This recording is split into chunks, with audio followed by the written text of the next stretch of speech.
Mafia और वो भी एजुकेशन सिस्टम में, वो कैसे? पेरेंट्स स्कूल दोनों के दोनों मिलके ऐसे ऐसे षड्यंत्र रचते हैं।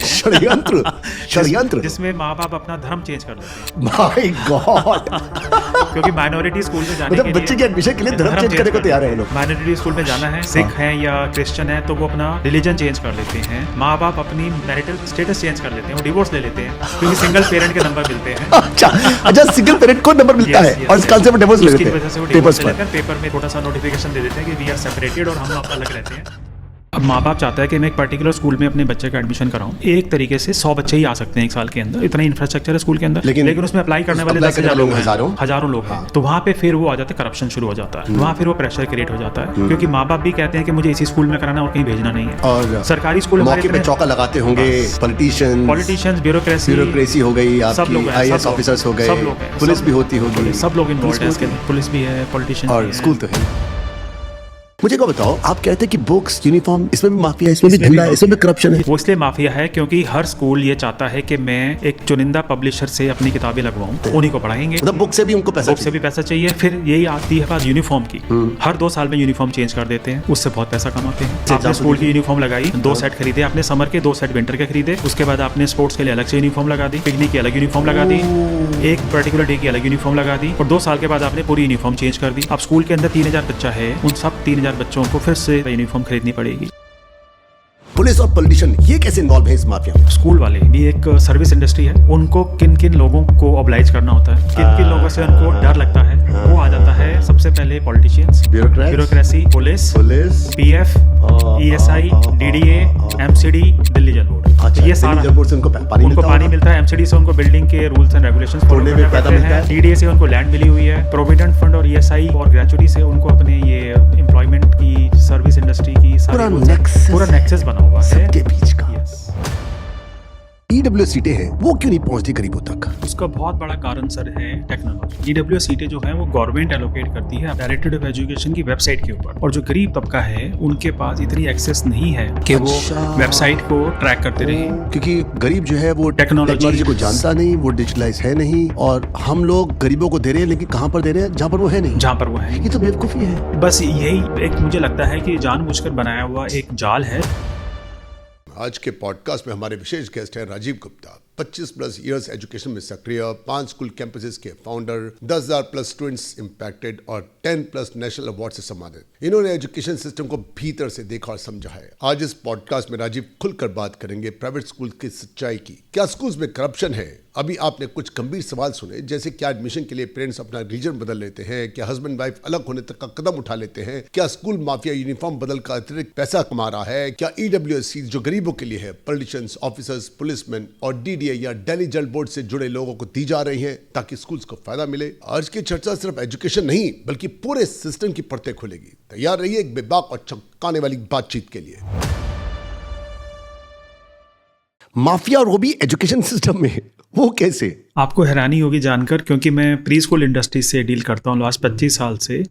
नर्सरी स्कूल एडमिशन कराना आज की डेट में बहुत हरकुलियन टास्क है, और इसके लिए पेरेंट्स, स्कूल दोनों के दोनों मिलके ऐसे ऐसे षड्यंत्र रचते हैं।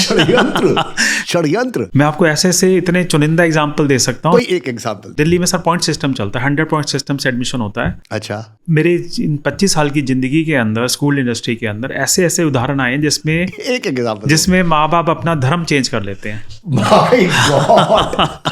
क्योंकि माइनॉरिटी स्कूल में जाना, मतलब बच्चे के एडमिशन के लिए धर्म चेंज करने को तैयार है वो लोग। माइनॉरिटी स्कूल में जाना है, सिख है या क्रिश्चियन है, तो वो अपना रिलीजन चेंज कर लेते हैं। माँ बाप अपनी मैरिटल स्टेटस चेंज कर लेते हैं, वो डिवोर्स ले लेते हैं क्योंकि सिंगल पेरेंट के नंबर मिलते हैं। अच्छा सिंगल पेरेंट को नंबर मिलता है और काल से वो डिवोर्स ले उसकी वजह से वो डिवोर्स ले लेते हैं। पेपर में छोटा सा नोटिफिकेशन दे देते हैं कि वी आर सेपरेटेड और हम अलग रहते हैं। तो बहुत बहुत बहुत ही, इसको माफिया ही बोलेंगे सर। पूरा षड्यंत्र है, पूरा चक्रव्यूह रचा जाता है एडमिशन पाने के लिए, जो कि बहुत बड़ा चैलेंज है। सीरियस नोट पे बहुत बड़ा चैलेंज। क्या क्या करते हैं पेरेंट्स बच्चों के लिए? एक तो आपने मुझे बताया कि वो अपना धर्म चेंज कर लेते हैं, डिवोर्स ले लेते हैं, डिवोर्स ले लेते हैं, सिंगल पेरेंट को पॉइंट्स मिलते हैं। और क्या करते हैं एडमिशन के लिए? बच्चों का डेट ऑफ बर्थ चेंज करा देते हैं, MCD बच्चों का। अच्छा, डेट ऑफ बर्थ, हाँ, 1 साल बचाने के चक्कर में डेट ऑफ बर्थ चेंज करा लेते हैं। हाँ, हाँ। उसके बाद वो अपना रेसिडेंस एड्रेस चेंज कर लेते हैं। अच्छा, ताकि वो स्कूल के पास आ जाए, उनको नंबर ज्यादा मिल जाए। वो और बहुत सारी और चीजें हैं जो मतलब इनकम सर्टिफिकेट अपना चेंज करवा लेते हैं। EWS कैटेगरी एक अलग ही लेवल का। क्या मतलब हाँ। EWS के अंदर भी धांधलीबाजी है? इकोनॉमिक क्या है? Economic weaker section. हाँ, इकोनॉमिक वीकर सेक्शन। अब उसमें उसके क्या अंदर है? कैसे? वो तो सीटें फ्री में देनी होती हैं। सीटें स्कूल को तो फ्री में देनी कितनी होती होती हैं। हैं? 25% ऑफ दी डिक्लेयर्ड सीट्स। ये क्यों देनी पड़ती हैं? वो इसलिए देनी पड़ती हैं क्योंकि बहुत साल पहले 15-16 साल पहले जब शीला दीक्षित जी की सरकार थी, उन्होंने ये 25% EWS कोटा गरीब जनता के लिए वोट बैंक राजनीति के लिए स्कूल के ऊपर थोप दिया। क्योंकि जमीन उनको 1 रुपए में मिली। जमीन उनको सस्ते रेट में मिली, 1 रुपए में नहीं, सस्ते रेट में मिली। कुछ लोगों ने जमीन गवर्नमेंट से खरीदी या कुछ लोगों ने जमीन सेकंड ओनर से खरीदी। अब जिसके पास भी DDA अलॉटेड स्कूल है या हॉस्पिटल है, हॉस्पिटल के अंदर EWS में देना पड़ेगा। उसको EWS में कराना पड़ेगा 25%। यहाँ पर कैसे ये सीटें बिकती अब हैं? मान लीजिए ये तो गरीबों के लिए है। ये गरीबों के लिए है। हाँ, ये भी सीटें बिकती हैं। ये सीटें बिकती हैं। अब ये अलग माफिया है। जैसे एक स्कूल के अंदर गरीबों तक को नहीं छोड़ा। गरीबों तक नहीं छोड़ा। और जो तो गरीब पढ़ेगा कैसे फिर? गरीब तो सर गवर्नमेंट स्कूल में जाना चाहता है, पहली बार बताऊं, क्योंकि जब गरीब का बच्चा, वैसे तो भारत देश के अंदर जो भी बच्चा पैदा होता है उसका ये मौलिक अधिकार होना चाहिए कि उसको एजुकेशन और हेल्थ फ्री मिलना चाहिए। बिल्कुल। लेकिन अनफॉर्चुनेटली विडंबना ये है कि हमारे यहाँ पे स्कूल और हेल्थ, प्राइवेट और पब्लिक के अंदर इतना ज्यादा डिस्पैरिटी है कि जिसकी वजह से एक हीन भावना आ जाती है। जो सक्षम परिवार के बच्चे हैं वो गवर्नमेंट स्कूल में नहीं जाना चाहते, ना वो गवर्नमेंट हॉस्पिटल में जाना चाहेंगे। और EWS वाला जो है, और EWS वाला उसको लगता है कि मेरी औकात नहीं है, उसकी औकात नहीं है, उसको लगता है कि मेरे अंदर इन्फेरिटी कॉम्प्लेक्स आएगा, कॉम्प्लेक्स कान से नहीं जा पाता। उसकी वजह से वो प्राइवेट स्कूल में एडमिशन तो पा जाता है, लेकिन उसके बाद वो 4th या 5वीं क्लास के बाद वहां से निकल के वापस अपने गवर्नमेंट स्कूल में आ जाता है या अपनी पढ़ाई छोड़ देता है। वो आगे अपना 12th क्लास स्कूल में जाते हुए घबराते हैं, शर्म आती है। बच्चा जो है वो बार बार आके रिक्वेस्ट करता होगा कि मुझे अच्छे कपड़े दो, मुझे मोबाइल चाहिए, और इसमें सबसे ज्यादा पापा कार में लेके आओ, पापा आप अच्छे बन के आओ। और उसमें सबसे बड़ा रोल प्ले करता है इंग्लिश लैंग्वेज का। क्योंकि प्राइवेट स्कूल में माँ बाप भेजते हैं बच्चों को इंग्लिश के लिए, मैं समझ सकता और गवर्नमेंट स्कूल में इंग्लिश को जितनी मान्यता नहीं दी जाती है। तो क्या EWS की सीटें बिकती हैं? बिकती हैं सर, EWS की सीटें बिकती हैं, धड़ल्ले से बिकती हैं। और इसका पूरा नेक्सस है, पॉलिटिशियंस, ब्यूरोक्रेसी, स्कूल, पेरेंट्स, सब मिले हैं। क्योंकि पैसा कितना होता है वैसे? सर एक सीट का आप मान के चलेंगे, मेरी इन 25 सालों की जितनी भी नॉलेज है, 1 लाख रुपए से लेके 20 लाख रुपए तक सीट, एक सीट के ऊपर इतना अमाउंट बोली लगती है, 1 लाख रुपए से 20 लाख रुपए में। और उसके अंदर बहुत सारे ब्रोकर्स और लाइसेंसिंग एजेंट्स इन्वॉल्व हैं जिन्होंने पूरा अपना नेक्सस बनाया हुआ है। 3 साल के बच्चे की एडमिशन, 3 साल के बच्चे के लिए ब्रोकर लगे हुए हैं, पूरी इंडस्ट्री लगी हुई है, एजुकेशन इंडस्ट्री लगी हुई है पूरी। और ये कोई 2, 4, 5, 7 बच्चे नहीं है, हजारों बच्चे। ये मल्टी करोड़ इंडस्ट्री है, और जिसको लगे हुए कम से कम, जहां मेरी नॉलेज है, कम से कम 20 साल हो गए, खासकर दिल्ली NCR जैसे एरिया के अंदर। ना सुनने में तो मैं 40 साल से सुन रहा हूँ। मैं 40-50 साल से सुन रहा हूँ। ये है तो, लेकिन इतना बड़ा, इतना ज्यादा नेक्सस हो गया। पता था दिल्ली के तकरीबन हर स्कूल के अंदर एक सीट के ऊपर 100 से लेके 2000 बच्चे अप्लाई करते हैं। अब स्कूल वाला जो मैनेजमेंट है वो भी कितने बच्चों को एक्सेप्ट करेगा, क्योंकि इंफ्रास्ट्रक्चर लिमिटेड है, उनके पास सीट्स लिमिटेड है, और डिमांड एंड सप्लाई का गेम इतना ज़्यादा है। उसके बाद उसकी आपकी अपनी पॉलिटिकल कनेक्शंस आ जाती हैं, ब्यूरोक्रेटिक कनेक्शंस आ जाती हैं, मनी आ जाता है, तो कहीं ना कहीं हथकंडे अपनाने पड़ते हैं। ये हथकंडे ही हैं। तो EWS कैटेगरी जो है, EWS का बताइए, वो सीटें कैसे बिकती हैं? EWS में सर ऐसा होता है कि जैसे अब गवर्नमेंट एलोकेट करती है EWS की कोटा की सीट्स को, ठीक है। स्कूल वाले अपने आप EWS एडमिशन नहीं कर सकते, गवर्नमेंट के थ्रू आपको एक पर्टिकुलर स्कूल एलोकेट किया जाएगा। बहुत बार क्या होता है कि जो EWS कैटेगरी के बच्चे हैं वो एडमिशन लेते ही नहीं है, क्योंकि उनको अपने घर की रोजी रोटी भी चलानी है, माँ बाप के साथ भी रहना है। माँ बाप अपना इतना सामर्थ्य नहीं है कि बच्चों को वो छोड़ने जाएं स्कूल में या उनके लिए अपना टाइम स्पेंड करें, तो वो अपने बच्चों को एडमिशन ही नहीं कराते हैं। तो स्कूल वाले फेक नंबर से फेक ID क्रिएट करके अपने जानने वालों को या अपने घर के सर्वेंट्स का नाम लिखा के अच्छे घरों के बच्चों को, जो कि मर्सिडीज और BMW गाड़ियों में आते हैं, उनको EWS में शो करके वो सीट के अंदर एडमिशन करा देते हैं, और उसके एवज में वो बहुत सारा उनसे डोनेशन लेते हैं। जबकि मेरा मानना है कि EWS बच्चे, उनके पेरेंट्स, चाहे उनमें कितनी भी कॉम्प्लेक्स या हीन भावना हो, अगर सेटअप किया जाए तो बच्चे जा सकते हैं। और आप अगर उनको यूनिफॉर्म दी जाए, उनको बुक्स दी जाए, यूनिफॉर्म में बुक्स तो दी जाती है, पढ़ाया जाए तो संभव है।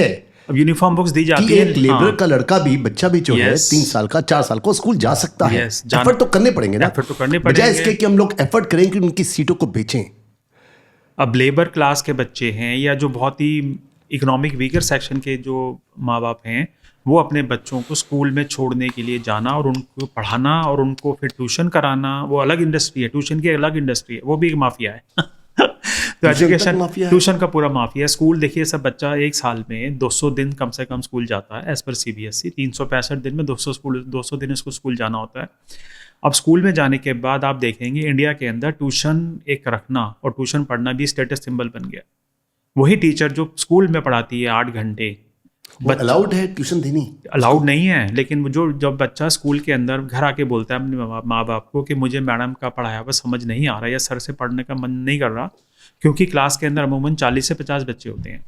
अब एक टीचर की ये विडम्बना है या ये एक स्थिति है कि वो 50 बच्चों को 50 तरीके से नहीं समझा सकती। हर बच्चा चाहता है मेरे को मैडम पर्सनल अटेंशन दे, जो कि पॉसिबल नहीं है। हाँ। और वो फैक्ट भी है। बच्चे का दिमाग अपना लेवल होता अपना है, लेवल भी है, कोई इस लेवल हाँ। का है, कोई इस लेवल का, हर एक का दिमाग क्योंकि अपनी तरह एक- का। कई एक- बच्चे होते हैं Yes. कि बहुत ब्रिलियंट होते हैं, उनको समझाने की पढ़ाने की जरूरत नहीं पड़ती। एक पीरियड मैंने 30 से देखा है। 35 मिनट का होता है, उसके अंदर 50 बच्चों को हैंडल करना और उसके बाद सब बच्चों को एक जैसा पढ़ाना पॉसिबल नहीं है। तो इसलिए बच्चे ट्यूशन पढ़ना चाहते हैं। वही टीचर जब ट्यूशन सेंटर में जाते हैं तो वहाँ पे वो बहुत अच्छे तरीके से बच्चों को समझाते हैं, क्योंकि स्कूल के अंदर मैंने सर एक बहुत बड़ा सा एक टैगलाइन दिया था, India does not teach, India finishes the curriculum. हमारा आप देखेंगे कि दिसंबर में प्री बोर्ड्स होते हैं और 90% स्कूल के बच्चे प्री बोर्ड्स तक अपना सिलेबस खत्म नहीं कर पाते हैं, क्योंकि उनको अपने आप ही पढ़ना होता है। हम एग्जाम तो ले रहे हैं लेकिन हमने करिकुलम फिनिश नहीं किया। तो मैं कहता हूँ let's change the way India teaches. India teach नहीं करती है, इंडिया सिर्फ बुक फिनिश कराना जानती है। उस गैप मतलब में टीचर्स का काम इतना है कि बस मैं अपना कोर्स फिनिश कर कोर्स दूं, खत्म करूं, करिकुलम खत्म करूं, उसके बच्चे बाद को बाहर समझ में आ रहा जाए है या नहीं बच्चे। आया, बच्चे को समझ आ रहा है या नहीं बच्चा आ रहा जाए, है। समाज जाए, हमारा Yes. देश जाए बाहर में। मुझे ये बताओ सैलरी कितनी दे रहे हो आप? टीचिंग और लर्निंग गैप इतना ज़्यादा है इंडियन एजुकेशन सिस्टम के अंदर। उस गैप को फिल करने के लिए ट्यूशन सेंटर्स आ जाते हैं। आपने एक बहुत अभी अनफॉर्चुनेटली बहुत सालों से हम सुनते हैं कोटा के अंदर बहुत सारे सुसाइड्स होते हैं। कोटा फैक्ट्री के नाम से मूवी भी आई थी कि बच्चों को वहाँ पे भेज दिया जाता है 9th 10th 11th 12th में मेडिकल की तैयारी करने के लिए या IIT की तैयारी करने के लिए, और वहाँ बच्चे जाके डिप्रेशन का शिकार बन जाते हैं, क्योंकि वहाँ पे उनको सिर्फ 24 घंटे पढ़ना है। उनकी सोशल एक्टिविटीज़ खत्म है, स्कूल लाइफ खत्म है, जो उनके एक बड़े गोल्डन पीरियड होते हैं 9 to 12 के, वो खत्म हो जाते हैं। और वहाँ बच्चा जाके एक रोबोट की तरह पढ़ता रहता है, और जब उसके इच्छा अनुसार नंबर मेडिकल में या IIT कॉलेज में नहीं आता है तो वो डिप्रेशन और सुसाइड का शिकार हो जाता है। तो इंडिया आपको जान के बड़ी कसूरवार कौन है? इसका कसूरवार इंडियन एजुकेशन सिस्टम है। पेरेंट, स्कूल, सरकार सब जिम्मेवार हैं इसके लिए, क्योंकि हम चाहते ही नहीं कि हमारे बच्चे पढ़ें। सरकारें चाहती हैं कि हम अनपढ़ रहें, वोट देते रहें और हम अपनी गुलामी की तरफ रहें। हम बच्चों को पढ़ाना चाहते ही नहीं हैं। बहुत ही 5 या 10% पेरेंट्स ऐसे हैं जो कि अपने बच्चों को पढ़ाना। देश कैसे प्रोग्रेस करेगा? देश 2026 से 2040 तक हम लोगों को आगे बढ़ना है। 14 साल में कैसे बढ़ेगा ये? क्योंकि कैसे आगे हमारी बढ़ेंगे हम लोग? 70% से ज़्यादा आबादी तो विलेजेस में रहती है। इंटरनेट सुविधा नहीं है, डिजिटल नहीं है, और आप देखेंगे हर आए दिन दंगे फसाद होते रहते हैं। वहाँ पे इंटरनेट काट दिया जाता है। बच्चों के एग्ज़ाम सेंटर्स ओवरनाइट चेंज हो जाते हैं। डिग्री पेपर्स लेने खुल जाते हैं। पेपर्स खुल जाते हैं, स्कैम्स हैं, पेपर लीक हो गया, वहाँ पर भी तो स्कैम है, वहाँ हर पर तो जगह माफिया स्कैम है। तो माफिया वर्ड तो एक बहुत एक पेपर हर- 1 लाख का, Yes. 2 लाख का, 5 लाख का, वो अलग से बिकता मेडिकल की और इंजीनियरिंग की सीटें तो करोड़ों में बिकती हैं। और उनके बाद क्योंकि है। और आप इंजीनियरिंग ऐसे भी मैंने सुना है कि इंजीनियर्स जो है जो बन के निकलते हैं वो एम्प्लॉयबल नहीं होते, उनको रखा एम्प्लॉयबल नहीं जा नहीं, सकता। सैलरी नहीं मिलती उनको, क्योंकि इसीलिए उनके पास एक डिग्री होती है, डिग्री लेकिन होती है, नॉलेज समझ नहीं होती, नॉलेज knowledge नहीं होती ना। इंडियन एजुकेशन सिस्टम के अंदर डिग्री और नॉलेज का बहुत बड़ा गेम है। वही मैंने बोला टीचिंग लर्निंग गैप। हम डिग्री तो लेकर आ गए लेकिन नॉलेज नहीं है। और नौकरी हम करना चाहते हैं, हम चाहते हैं कि जब हम बाहर निकलें पढ़ के हमें ऐसी नौकरी मिले कि जिसमें हम अपनी पूरी अच्छी सी ज़िंदगी बिता पाएँ, लेकिन वो पॉसिबल नहीं है क्योंकि पॉपुलेशन इतनी ज़्यादा है, डिग्रीज़ बहुत हैं, नॉलेज लिमिटेड है। और यहाँ के अंदर हमारा इंडियन एजुकेशन सिस्टम जो है वो वोकेशनल ट्रेनिंग और प्रोफेशनल ट्रेनिंग को कम इंपॉर्टेंस देता है, वो रोडफिकेशन पे ज़्यादा चलता है। पेरेंट्स को नर्सरी में एडमिशन कराने के लिए बच्चे की इतना स्ट्रेस क्यों होता है? ये स्ट्रेस हम लोगों ने ही बनाया है। एक स्कूल के ऊपर इतना प्रेशर है क्योंकि डिस्ट्रीब्यूशन ऑफ स्कूल्स अक्रॉस, हम दिल्ली की बात करते हैं, दिल्ली एनसीआर की बात करते हैं, एक एरिया के अंदर जितने स्कूल होने चाहिए वो नहीं है। कुछ स्कूल्स कम है और कुछ एरियाज में बहुत सारे स्कूल हैं, कुछ एरियाज में स्कूल बहुत लिमिटेड है। अच्छा, अब उसकी वजह से एक demand and supply chain create हो जाता है। अच्छा, और दूसरा ये होता है कि अब माँ बाप चाहता है कि मैं एक पर्टिकुलर स्कूल में अपने बच्चे का एडमिशन कराऊं। अब उसमें एक तरीके से 100 बच्चे ही आ सकते हैं एक साल के अंदर, इतना इंफ्रास्ट्रक्चर है स्कूल के अंदर, लेकिन उसमें अप्लाई करने वाले 10,000 लोग हैं, हजारों लोग हैं। तो वहाँ पे फिर वो आ जाता है, करप्शन शुरू हो जाता है, वहाँ फिर वो प्रेशर क्रिएट हो जाता है, क्योंकि माँ बाप भी कहते हैं कि मुझे इसी स्कूल में कराना और कहीं भेजना नहीं है। और सरकारी स्कूल हमारे इतने चौका लगाते होंगे, पॉलिटिशियंस, ब्यूरोक्रेसी हो गई, सब लोग हैं, सब लोग हैं, पुलिस, सब लोग इन्वॉल्व हैं इसके अंदर। पुलिस भी है, पॉलिटिशियंस भी हैं, स्कूल तो है ही, पेरेंट्स भी हैं, क्योंकि ब्राइब और डोनेशन तो पेरेंट ही दे रहे हैं। और फिर वही इंसान जिसका पैसा है वही अपने बच्चे को पढ़ा पाएगा, वही पढ़ा पाता है बस अच्छे स्कूलों के अंदर, जो उनके हिसाब से इसी स्कूल में कराना है। कुछ स्कूलों में तो 70-80 लाख करता है, जो मेरिट पर है। मेरिट वाला पॉइंट खत्म हो गया क्योंकि पॉइंट सिस्टम से एडमिशन होते हैं। 2007 तक बच्चे का 3 साल के बच्चे का इंटरव्यू होता था एडमिशन कराने के लिए। मेरे दोनों बच्चे मुझे बहुत प्राउड है कहते हुए। तो वो भी एक टाइम था, वो भी क्रिटिसाइज होता था। तो पैसा भी नहीं था। पैसा नहीं था क्योंकि उस टाइम बहुत अच्छा था कि उन लोगों ने हमें इंटरव्यू किया, बच्चे को इंटरव्यू किया। मेरे दोनों बच्चे बहुत अच्छे स्कूल में पढ़े, मेरिट पे। वो एक अलग सिस्टम था उस टाइम, लेकिन पैसा तो तब क्रिटिसाइज होता, पैसा चलता था, लेकिन अब जब से वो मेरिट सिस्टम खत्म हुआ, जब से पॉइंट सिस्टम है, जब से पैसा ही पैसा चलता है। अच्छा, पॉइंट सिस्टम ने खराब कर दिया, क्योंकि पॉइंट सिस्टम क्या है कि आपके पॉइंट्स तो हैं, अब पॉइंट में आपकी सीट एक है और 100 लोगों के वही उतने सेम पॉइंट्स आ गए हैं। अब सीट मिलेगी एक बच्चे को, तो बाकी 99 बच्चों को कैसे रिजेक्ट करना है, तो ये प्रोसेस ऑफ उसी को है, एक बच्चे को देना है और 100 उसमें अप्लाई कर रहे हैं। तो अब ये प्रोसेस ऑफ उसी को देना है जो पैसे देगा। मैं समझ गया। तो अब ये प्रोसेस ऑफ एक्सेप्टेंस नहीं है, प्रोसेस ऑफ रिजेक्शन है कि 99 बच्चों को मना कैसे करना है। तो उसी बच्चे का नाम निकलेगा जिसने पहले ही अपनी सीट बुक कराई हुई है, आइदर कैश और काइंड। तो ये बहुत बड़ा गेम है एजुकेशन इंडस्ट्री के अंदर, खासकर दिल्ली एनसीआर के स्कूलों के अंदर। क्या पेरेंट्स अपना रिलीजन, एड्रेस सब बदलते हैं एडमिशन के लिए? जो पॉसिबल है वो सब चेंज करने को तैयार। रिलीजन, मैरिज, एड्रेस, इनकम, सब कुछ बदलने को तैयार है। एडमिशन हो जाए किसी तरीके से उनके मनचाहे स्कूल के अंदर। बाद में उनको डर नहीं लगता कि बच्चे का एडमिशन 1-2 साल के बाद कैंसिल भी हो सकता है? नहीं, डर लगता। कुछ लोग पकड़े जाते हैं, कुछ लोग पकड़े भी जाते हैं, पेपर में नाम भी आता है। लेकिन इंडिया इतनी बड़ी कंट्री है, पॉपुलेशन बहुत ज़्यादा है, स्कूल के अंदर 3-3, 4-4 हज़ार बच्चे पढ़ते हैं। तो अब ये एक सिस्टम का पार्ट बन चुका है, नॉर्मल लाइफ बन चुकी है। अब आपको याद हो कुछ साल पहले एक मूवी भी आई थी इसके ऊपर, हिंदी मीडियम, उसमें यही दिखाया था स्कूल एडमिशन कराना एक माफिया है और किस तरह से लोग अपने आप को बेच देते हैं, लिटरली बेच देते हैं, अपना ज़मीर बेच देते हैं एक एडमिशन कराने के लिए, ताकि वो 14 साल या 15 साल की एजुकेशन हो गई स्कूल के अंदर। जब से न्यू एजुकेशन पॉलिसी आई है, एक साल और बढ़ा दी है गवर्नमेंट ने। 15 साल पहले बच्चा पहले मेरे टाइम में होता था, मैं फर्स्ट बैच का हूँ। पहले था हमारा 8+3, मैं फर्स्ट बैच से हूँ जिसमें 8+4 हो गया था, 8+2+2। हाँ, यस। अब हम भी, और तब केजी होता था सिर्फ 1 साल का, अब तो 12+1 13, अब 15 हो चुका। अब 15 हो गया। 15 साल बच्चा और लेट निकलेगा स्कूल से। क्लास 1 से पहले बच्चे को स्कूल से बाहर निकलेगा वो 18 साल। हमारे टाइम में 16 साल का बच्चा निकलता था, तो और मेरे से 1 साल पहले 15 साल का बच्चा स्कूल से निकला आता था। अब ये भी एक बहुत ही अजीब सी स्थिति गवर्नमेंट ने बनाई है, पता नहीं इसके पीछे क्या मंशा रही है उनकी। ग्लोबल स्टैंडर्ड्स को देखते हुए उन्होंने कुछ किया है, लेकिन आप ये देखें कि पहले जो बच्चा 14 साल की स्कूल एजुकेशन करता था, अब वो 15 साल की एजुकेशन करेगा। अब माँ बाप के ऊपर 1 साल का फाइनेंशियल बर्डन और आ गया है। अच्छा, कॉलेज भी तो बढ़ गए, कॉलेज भी बढ़ गया है और उसके साथ कॉलेज बढ़ गया है। पहले कॉलेज मतलब 19 साल, 15+4+3 22 साल का बच्चा कॉलेज से बाहर निकलेगा। 22 साल का बच्चा ग्रेजुएट बन के निकलेगा, और उसके बाद भी उसको कुछ नहीं पता क्या करना है आगे, कुछ नहीं पता, क्योंकि बीकॉम की डिग्री हो या आर्ट्स की डिग्री हो। एजुकेशन में हूँ, पब्लिक स्पीकिंग, बिजनेस कोर्स की मैं जानता हूँ। बच्चों को कितना पता है? तो ये देख के दुख 22 साल होता के है बाद भी उनको पता होगा, शक है इस बात कि हमें करना क्या आगे, यही दुख होता है।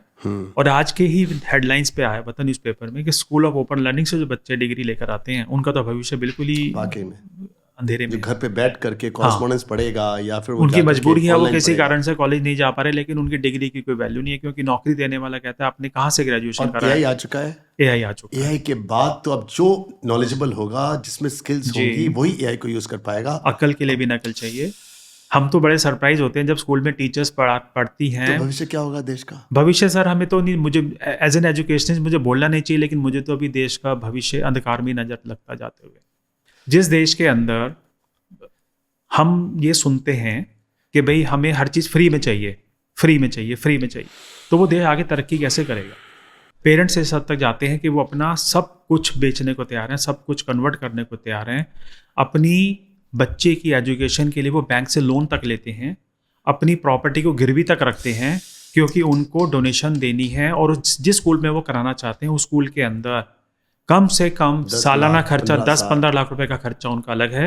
अच्छा, मतलब वो जो डोनेशन भी देते हैं 10, 15, 20 लाख रुपए, वो तो है ही है। उसके 20 लाख रुपए उसके जाने के बाद, बाद हाँ, उनके खर्चे भी हैं। खर्चे हैं, क्योंकि और उसके लिए लोन लेते हैं। उसके लोन घर लेते क्या हैं, गिरवी में, बिजनेस क्या अपना गिरवी पर। सोना चांदी बेचते हैं, गाड़ियां बेचते हैं, लोन लेते हैं, क्योंकि उनको 15 साल, अब 1 साल और बढ़ गया, 1 साल बढ़ने का मतलब है कम से कम 20 लाख रुपए एक माँ बाप के ऊपर और ज़्यादा फाइनेंशियल बर्डन आ गया है। और वही कॉलेज का 1 साल बढ़ने से तो मोटा मोटा देखेंगे अब बड़े स्कूल के खर्चे बच्चों के अलग होते हैं। अलग होते हैं। उनके फैशन वहाँ पर अलग फैशन चलते हैं, पार्टीज वहाँ पर हैं, गिफ्ट्स हैं, बर्थडे गिफ्ट्स बिल्कुल हैं, है, बिल्कुल है। बहुत सारी एक्स्ट्रा करिकुलर एक्टिविटीज बिल्कुल हैं, है। बुक्स हैं, यूनिफॉर्म है, पिकनिक्स हैं। मुझे को बताओ, आप कहते हैं कि बुक्स, यूनिफॉर्म, इसमें भी माफिया है, इसमें भी धंधा है, इसमें भी करप्शन है। इसमें भी माफिया है। स्कूल्स का स्कूल्स का, ये कैसे? कॉलेजेस का, वो इसलिए माफिया है क्योंकि हर स्कूल ये चाहता है कि मैं एक चुनिंदा पब्लिशर से अपनी किताबें लगवाऊं। गवर्नमेंट ये बोलती है कि आप NCERT की किताबें पढ़ाइए, लेकिन जो स्कूल हैं, प्राइवेट स्कूल्स हैं, वो कुछ अपने प्राइवेट पब्लिशर्स की बुक्स लगाते हैं और उनसे कहते हैं कि यही बुक्स यही बुक्स लगेंगी, और वो बुक्स उन्हीं को पढ़ाते हैं। उन्हीं को पढ़ाएंगे। मतलब बुक से भी उनको पैसा बुक से चाहिए। भी पैसा चाहिए। फिर यही आती है बात यूनिफॉर्म की। हर 2 साल में यूनिफॉर्म चेंज कर देते हैं, उससे बहुत पैसा कमाते हैं। और कैसे? उसमें अब आपने एक कैसे यूनिफॉर्म से कैसे आपने एग्जाम्पल स्कूल की दीजिए? यूनिफॉर्म लगाई, 2 सेट खरीदे आपने समर के, 2 सेट विंटर के खरीदे। उसके बाद आपने स्पोर्ट्स के लिए अलग से यूनिफॉर्म लगा दी, पिकनिक की अलग यूनिफॉर्म लगा दी, एक पर्टिकुलर डे की अलग यूनिफॉर्म लगा दी, और 2 साल के बाद आपने पूरी यूनिफॉर्म चेंज कर दी। अब स्कूल के अंदर 3000 बच्चा है, उन सब 3000 बच्चों को फिर से दोबारा यूनिफॉर्म खरीदनी पड़ेगी। और उसके अंदर एक कमीशन जो है उसमें 10%, 20%, 25% वो स्कूल का अलग से ये अलग माफिया है। तो किताबों से, यूनिफॉर्म से अलग तरह का इनकम इंडस्ट्री बनती है। तो पैसा चाहिए, पैसा चाहिए। एजुकेशन कम है। हाँ। पैसा, सबसे पहले पैसा कैसे निकालें हम लोग पेरेंट्स के जेब से, और ये वही पेरेंट्स हैं जिन लोगों ने लाखों रुपए दिए हैं, उस तो सीट ये को- तो निकाल ये देंगे। तो- ये लोग अमीर हाँ। हैं, इनकी जेब से पैसा निकाल। यस। और बर्डन इसलिए आ गया क्योंकि AWS का जो 25% का जो फ्री शिप है, वो बाकी 75% के ऊपर आके बोझ पड़ जाता है। तो स्कूल वालों को कहीं ना कहीं से तो निकालना है। तेल तो तिलों से ही निकाला जाएगा। 100 सीट में से 25 फ्री हैं, तो अब वो सारा का सारा बर्डन 75 बच्चों के ऊपर आता है। तो इसीलिए ये लड़ाई आप देखते हैं रोज चल रही है दिल्ली गवर्नमेंट की और स्कूल मैनेजमेंट की और पेरेंट्स की फीस को लेकर। वो अलग अभी अच्छा, आपके ख्याल से ये जो हो रहा है, ये सिर्फ दिल्ली NCR में है या बाकी और मेट्रोपॉलिटन्स में भी यही खेल खेला जा रहा होगा? अभी दिल्ली NCR में ज़्यादा है, लेकिन ये धीरे धीरे ये बीमारी जो है, ये जो एक नासूर है, ये पूरे भारत में फैलता जा रहा है, जहाँ पे मेट्रोपॉलिटन सिटीज़ बन रही हैं। क्योंकि आज का जो भारतीय है वो एक स्टेट से दूसरी स्टेट में जॉब करने के लिए जाते हैं, तो उनको अपने हिसाब से ही स्कूल चाहिए। दिल्ली NCR तो फेमस हो ही चुका है इस चीज़ के लिए, बेंगलोर है, चंडीगढ़ में भी ये चीज़ तो हर जगह पे होगा ही होगा। हर जगह भी स्कूल कम है, स्कूल बच्चे ज़्यादा लिमिटेड हैं, है, लोगों का पैसा है, यस। सीटें वहाँ पर पॉइंट्स के हिसाब से कम है, डिमांड एंड सप्लाई का गेम है सारा। डिमांड और सप्लाई है, वो पैसा खर्चते होंगे और इसके अंदर सबके हाथ जाते होंगे। Yes. पुलिस भी आ गई, पॉलिटिशियन भी आ गए, पूरा पैसा सिस्टम है। इन्वॉल्व है, पूरा सिस्टम इन्वॉल्व है। देश जाए भाड़ और में, इसमें समाज जाए भाड़ आप में। सोचो कि जो 3 साल का बच्चा है वो 3 साल की एज से ही करप्शन का मुद्दा बन जाता बन है, जाएगा। क्योंकि उसने सीट ली है पैसा देकर। तो ब्राइब तो हमारी एक इंडियन माइंडसेट के अंदर 3 साल के बच्चे से ही शुरू हो जाती है, रिश्वत। ये रियलिटी है। जब बच्चा मेरिट पे नहीं सिलेक्ट होगा, जो बच्चा जो है 3 साल का बच्चा जो है, कोई इंटरव्यू नहीं, कोई मेरिट नहीं, क्योंकि पेरेंट्स के पास पैसा है, वो बच्चा आगे जाके पढ़ेगा भी क्या?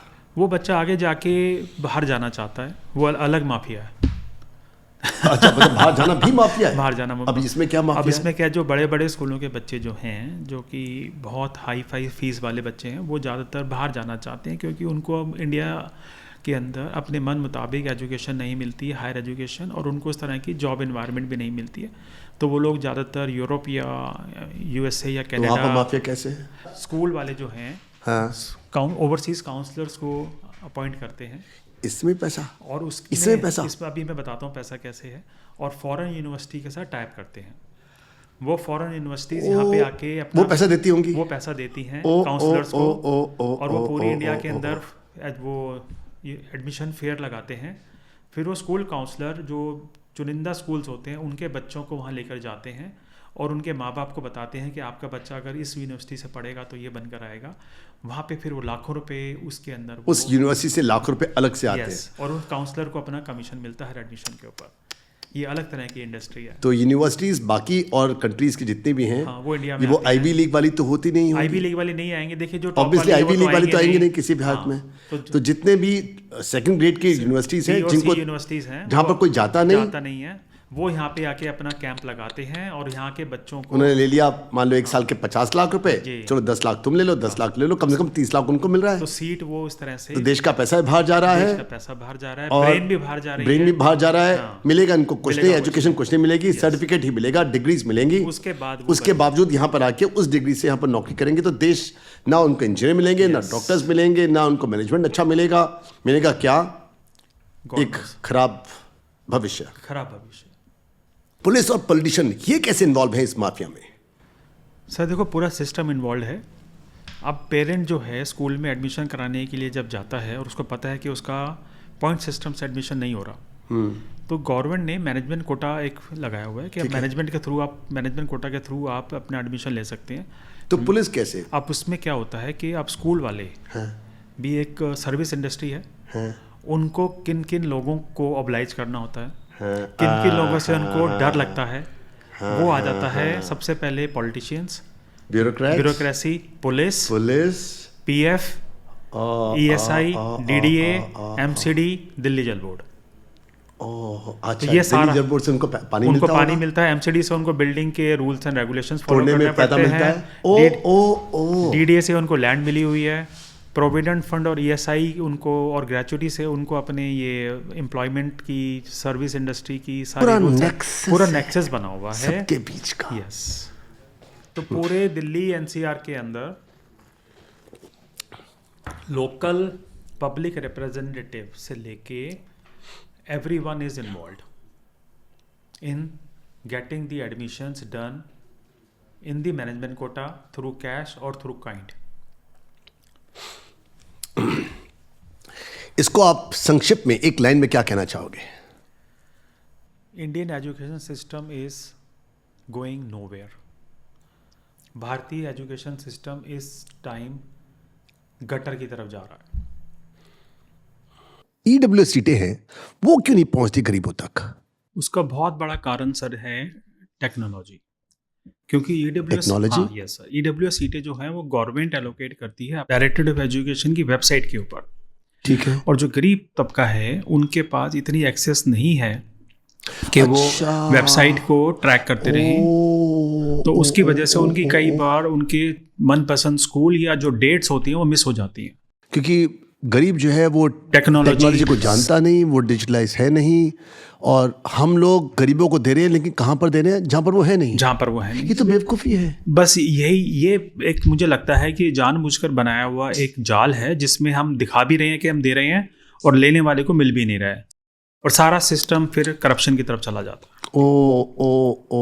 स्कूल का इसमें कोई रोल नहीं है, ये सारा सरकार का और पेरेंट्स का रोल है। सरकार छोटी सी बात है। हाँ। कितनी छोटी सी बात है कि गरीबों को तुम सीटें दे रहे हो, लेकिन अनाउंस कर रहे हो वेबसाइट पे अनाउंस कर रहे हैं, जहाँ गरीब है ही नहीं, गरीब के पास नहीं है। उसकी कोई पब्लिक सूचना आती है न्यूज़पेपर के अंदर, वो पढ़ा लिखा वैसे ही नहीं है, वो अनपढ़ था, अनपढ़ है, और वो रहेगा। और वो जो गवर्नमेंट अनाउंस करती है न्यूज़पेपर के अंदर अनाउंस करती है, गरीब आदमी न्यूज़पेपर नहीं पढ़ता है। अब तो अमीर भी नहीं पढ़ता। तो इसलिए वो बहुत बार सीटें वो खाली चली जाती हैं। और स्कूल चाहता है कि वो खाली जाएं। स्कूल चाहता है वो खाली चली जाएं। ये सब सिस्टम है। और जब वो सीट ताकि खाली वो हो जाती खाली हैं सीटों को- वो सीट फिर बिक जाती हैं। ओ, तो ये nexus एक समझ ये में nexus आता है। है। बहुत सारी एनजीओ हैं तो जिसके इसका जो मतलब सबके सब चाहते हैं कि इसको डिजिटलाइज ही रहे, ये यस टेक्नोलॉजी पे रहे। यस यस तो EWS सीटें जो है वो नहीं जा रही, क्योंकि उसको वहां पर दिखाया जा रहा है जहां पर गरीब है ही नहीं। जहाँ पे गरीब है नहीं। आपके ख्याल से अगर EWS सीटों को हमको गरीबों तक पहुंचाना है तो गवर्नमेंट को क्या करना चाहिए था या करना चाहिए आज? मेरे हिसाब से, अगर आपने बहुत अच्छा क्वेश्चन पूछा है, EWS सीटों को बैन कर देना चाहिए और सरकार को अपने सरकारी स्कूल इतने अच्छे बनाने चाहिए कि गरीब बच्चा सरकारी स्कूलों में जाए, ताकि जो प्राइवेट स्कूल वाला भी है वो भी अपनी जो सिस्टम को अच्छे से रन कर पाए। उसके ऊपर हर वक्त ये दबाव रहता है कि मेरे को 25% सीटें अपनी फ्री में पढ़ानी हैं। उसके मन में कहीं ना कहीं वो चोट है। उस चोट को पूरा करने के लिए वो बाकी 75% बच्चों के ऊपर थोपता है चीज़ों को, जिसकी वजह से एक अलग तरह की लड़ाई चल रही है स्कूलों की और पेरेंट्स की और सरकार की। अगर वो 25% सीटें जो हैं जो प्राइवेट स्कूलों को देनी है, जी, उनको अगर गरीब तक पहुंचाना हो, आपने कहा कि वेबसाइट पे मत दिखाओ क्योंकि गरीब वहां पर नहीं है, तो कहाँ दिखाएं, कैसे पहुंचे? उसमें से एक ही तरीका है जो मुझे समझ आता है कि हर स्कूल को हाँ अपने एरिया के अंदर, अपने स्कूलों के बाहर हाँ, नोटिस बोर्ड अच्छा, पे नोटिस बोर्ड लगाना चाहिए। लगा दे कि भाई हम 4 या 5 सीट ले सकते हैं, फर्स्ट कम फर्स्ट सर्विस के ऊपर। बस जो वहाँ पे जाएगा उसको एडमिशन ले लीजिए हर एरिया के अंदर। या फिर कैसे रहे, जैसे होर्डिंग लगते हैं, गवर्नमेंट वहां पर होर्डिंग पे लगाए कि जितने भी गरीब हैं वो अपने पास के स्कूलों में जाएं, उनको वहां पर फ्री शिक्षा मिलेगी। सर, होर्डिंग भी पढ़ना आसान नहीं है, क्योंकि होर्डिंग एक बहुत ऊपर हाइट पे लगते हैं, जो कि उसका कॉस्ट अलग से इन्वॉल्व है। और एक गरीब, गवर्नमेंट तो एडवर्टाइज करती रहती है, गवर्नमेंट एडवर्टाइज करती रहती है। या फिर गरीबों के मोहल्ले में जाके एक बार अनाउंस ही कर दे। अनाउंस करना चाहिए, या मेरे को जो आपने जो क्वेश्चन बोला उसमें जो लोकल निगम पार्षद हैं या विधायक हैं, उनके एरिया के अंदर, उनके दफ्तर के बाहर लिस्ट लगा देनी चाहिए कि वहाँ पे आपको फलां स्कूलों, यस, वहाँ स्कूलों के अंदर ये बहुत अच्छा है, जो माफिया है, जो चल ये रहा है, बहुत कम हो सकता है, कम हो सकता है। खत्म तो नहीं होगा लेकिन कम हो सकता है, कम ही हो जाए, कम हो देश को तो फायदा होगा, गरीबों को फायदा होगा। Yes yes. तो ये तो बहुत ही आसान है। पर हो सकता है इसके पीछे कोई मंशा ना हो करने की, या किसी ने इस चीज को भी सोचा नहीं हो। राजीव, स्कूल तो सुने हैं, ये डमी स्कूल क्या होते हैं? सर, डमी का मतलब होता है शैडो स्कूल्स, जिसमें बच्चों को स्कूल के अंदर एडमिशन तो दिया जाता है, लेकिन बच्चे स्कूल में पढ़ते नहीं हैं, क्योंकि वो बच्चे 9, 10, 11, 12 के जो बच्चे होते हैं वो अपना भविष्य बनाने के लिए कोटा जैसी जगह पे जाके कोचिंग लेते हैं। उनको इंजीनियर या डॉक्टर बनना है, तो वो उनको, उन बच्चों को लगता है, बल्कि उनके माँ बाप को लगता है कि स्कूल जाना बेकार है, वेस्टेज ऑफ टाइम है। 4 साल अपने बच्चों को कोचिंग सेंटर में भेजा जाए, वहाँ पे वो रहते हैं और वहाँ पे जाके वो अपनी, ये 12, 13, 14, 15 साल के बच्चे, हाँ, 13 से 17 साल के बच्चे, 4 साल वो बच्चे वहाँ रहते हैं। स्कूल से अलॉट हो जाते हैं, स्कूल में उनका नाम रजिस्टर हो जाता है, स्कूल को पैसा मिलता है, स्कूल को फीस मिलती है और अलग से पैसा मिलता है, और वो बच्चे अपने पैसों से बाहर जाके कहीं कोचिंग करते हैं और उन बच्चों को अटेंडेंस मार्क करते रहते हैं। वो सिर्फ एग्ज़ाम देने के लिए आते हैं। वो फिर वो डमी बच्चे हुए, डमी स्कूल्स क्या हुए? बच्चे और स्कूल, क्योंकि स्कूल के अंदर तो वो जा नहीं रहे, पर वो स्कूल में शो कर रहे हैं उनको, तो इसलिए उनका CBSE ने उनका नाम डमी स्कूल्स रखा हुआ है। या इसको गोस्ट स्टूडेंट्स कह सकते हैं, गोस्ट भी कह सकते हैं, गोस्ट स्टूडेंट्स और डमी स्कूल्स। CBSE इसके ऊपर हर साल कार्रवाई करती है। बहुत सारे स्कूलों को उन्होंने ब्लैकलिस्ट भी किया है। बहुत सारे स्कूलों ने अब क्या किया है कि अपने स्कूल के कैंपस के अंदर ही कोचिंग इंस्टीट्यूट्स को जगह दे दी है। वो बच्चे आते हैं, स्कूल के अंदर आते हैं, लेकिन वो स्कूल में रेगुलर बच्चों की तरह नहीं पढ़ते, वो उन कोचिंग क्लासेस में चले जाते हैं जो स्कूल के अंदर ही मौजूद हैं।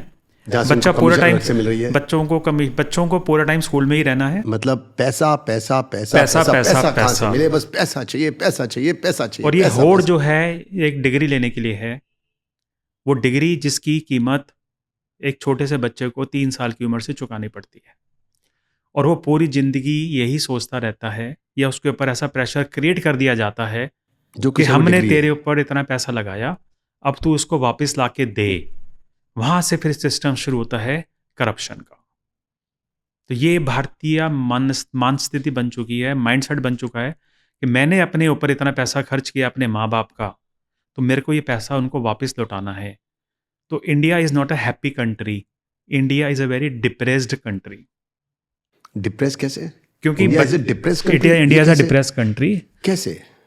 जब एक 3 साल के बच्चे का एडमिशन कराने के लिए माँ बाप चीटिंग और फ्रॉड करता है और उसको 14-15 साल 19 साल उसकी एजुकेशन के ऊपर वो लाखों करोड़ों रुपए खर्च करता है, जो कि पैसा सरकार को खर्च करना चाहिए।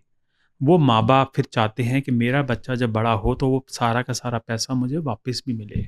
तो डिप्रेशन उस पैसे कमाने की होड़ में बच्चे के ऊपर इतनी सारी रिस्पॉन्सिबिलिटीज आ जाती हैं, इतनी सारी उसकी इन्वायरमेंटल फैक्टर्स आ जाते हैं कि वो बच्चा अपनी ज़िंदगी जीना बंद कर देता है और बच्चा एक जिंदा लाश की तरह पैसा कमाने के लिए लगा रहता है। वो ऐसी जगह नौकरी करना चाहता है जहाँ उसको ज़्यादा से ज़्यादा रिश्वत मिले। इसीलिए ज़्यादातर लोग सरकारी नौकरी करना चाहते हैं, क्योंकि जहाँ काम कम हो और पैसा ज़्यादा मिले। वहाँ पे डिप्रेशन शुरू हो जाता है कि वो एक रैट रेस की तरह अपनी ज़िंदगी को काट रहा है, जी नहीं रहा है। यही मेरी थ्योरी आती है मल्टीपल इंटेलिजेंस की। हम अपनी ज़िंदगी जी नहीं रहे, हम अपनी ज़िंदगी काट रहे हैं। पेरेंट्स को एक स्पेसिफिक शॉप से खरीदने को क्यों मजबूर किया जाता है, और क्या क्या चीज़ें खरीदने के लिए मजबूर किया जाता है इस माफिया के द्वारा? आपको सुनकर बड़ी हैरानी होगी, स्कूल के अंदर हर चीज अब माफिया बन चुकी है। जैसे यूनिफॉर्म, बैग, बैग भी, यस, स्टेशनरी स्कूल के अंदर बिकते हैं, स्टेशनरी, और ये कहा जाता है कि इसी शॉप से लेने हैं यस, या स्कूल के अंदर ही शॉप लगा दी जाती है। हाँ, उसके भी टेंडर पास होते हैं, वो टेंडर भी लाखों में बिकते हैं। शाबाश। पब्लिशर्स, स्टेशनरी, एवरीथिंग, खाना तक स्कूल के अंदर कैंटीन्स हैं, खाना है, सब कुछ है जो आप सोच सकते हैं, आप जो नहीं सोच सकते हैं, सब स्कूल के अंदर अवेलेबल है, और वो बड़े हाई प्राइस के ऊपर। बाहर गार्ड होता है, बाहर जाना नहीं, लेना है तो यहीं से लेना है। एयर कंडीशन, पेरेंट भी सोचता होगा अच्छा स्कूल है तो यहीं से ले लेते हैं यूनिफॉर्म, यहीं से लेते हैं बुक्स, यहीं से कैंटीन, खाना अच्छा होगा, स्कूल अच्छा है, और एक की चीज़ 2 में, एक की 2.5 में, एक की 3 में बिकती होंगी। तो यही चीज़ें जो हैं बच्चों को एडमिशन में पैसा, यूनिवर्सिटी पढ़ाने में पैसा, और एक्स्ट्रा करिकुलर एक्टिविटीज में पैसा, हर जगह पे पैसा पैसा, पैसा पैसा, पैसा पैसा पैसा। ये एजुकेशन सिस्टम बन चुका है, जो कि सरकार को फ्री करना चाहिए। जब तक पैसे दे के पढ़ाई होगी, देश तरक्की नहीं करेगा। बहुत सारी कंट्रीज हैं जहाँ पर उनके स्टूडेंट्स के लिए, उनकी जनता के लिए, उनके सिटीजन्स के लिए एजुकेशन 100% फ्री है। जैसे कनाडा है, जैसे शायद अमेरिका भी है, बहुत सारी कंट्रीज हैं। तभी तो ये लोग इतने आगे हैं, क्योंकि गवर्नमेंट सब कुछ उनको देती है कि तुम करो, तुम्हारे कारण से तुम लोग करोगे तो देश आगे बढ़ेगा। छोटा सा कंट्री है वर्ल्ड के अंदर, अपनी शायद 180 या 200 कंट्रीज है वर्ल्ड के अंदर। कौन सी कंट्री? फिनलैंड। ओह, स्वीडन के साथ में, रशिया के साथ में, यूरोप का सबसे ऊपर का हिस्सा जो है, बहुत सारा ठंड है वहाँ पर। ठीक है जी। हाँ, फिनलैंड, स्वीडन। देश को 2 चीज़ों से जाना जाता है। एक तो हैप्पीएस्ट क्वेश्चन में बहुत हैप्पीएस्ट सबसे ऊपर है वर्ल्ड। हाँ बिल्कुल, मैं जानता हूँ। और उनके अभी मैं प्राइम मिनिस्टर ऑफ फिनलैंड का एक पॉडकास्ट सुन रहा था। हाँ, उसमें उन्होंने बहुत ही सरल शब्दों में बोला हाँ, कि हैप्पी जब होता है इंसान, जब इंसान एजुकेटेड होता है। मान सकता हूँ मैं। द यर्न टू लर्न,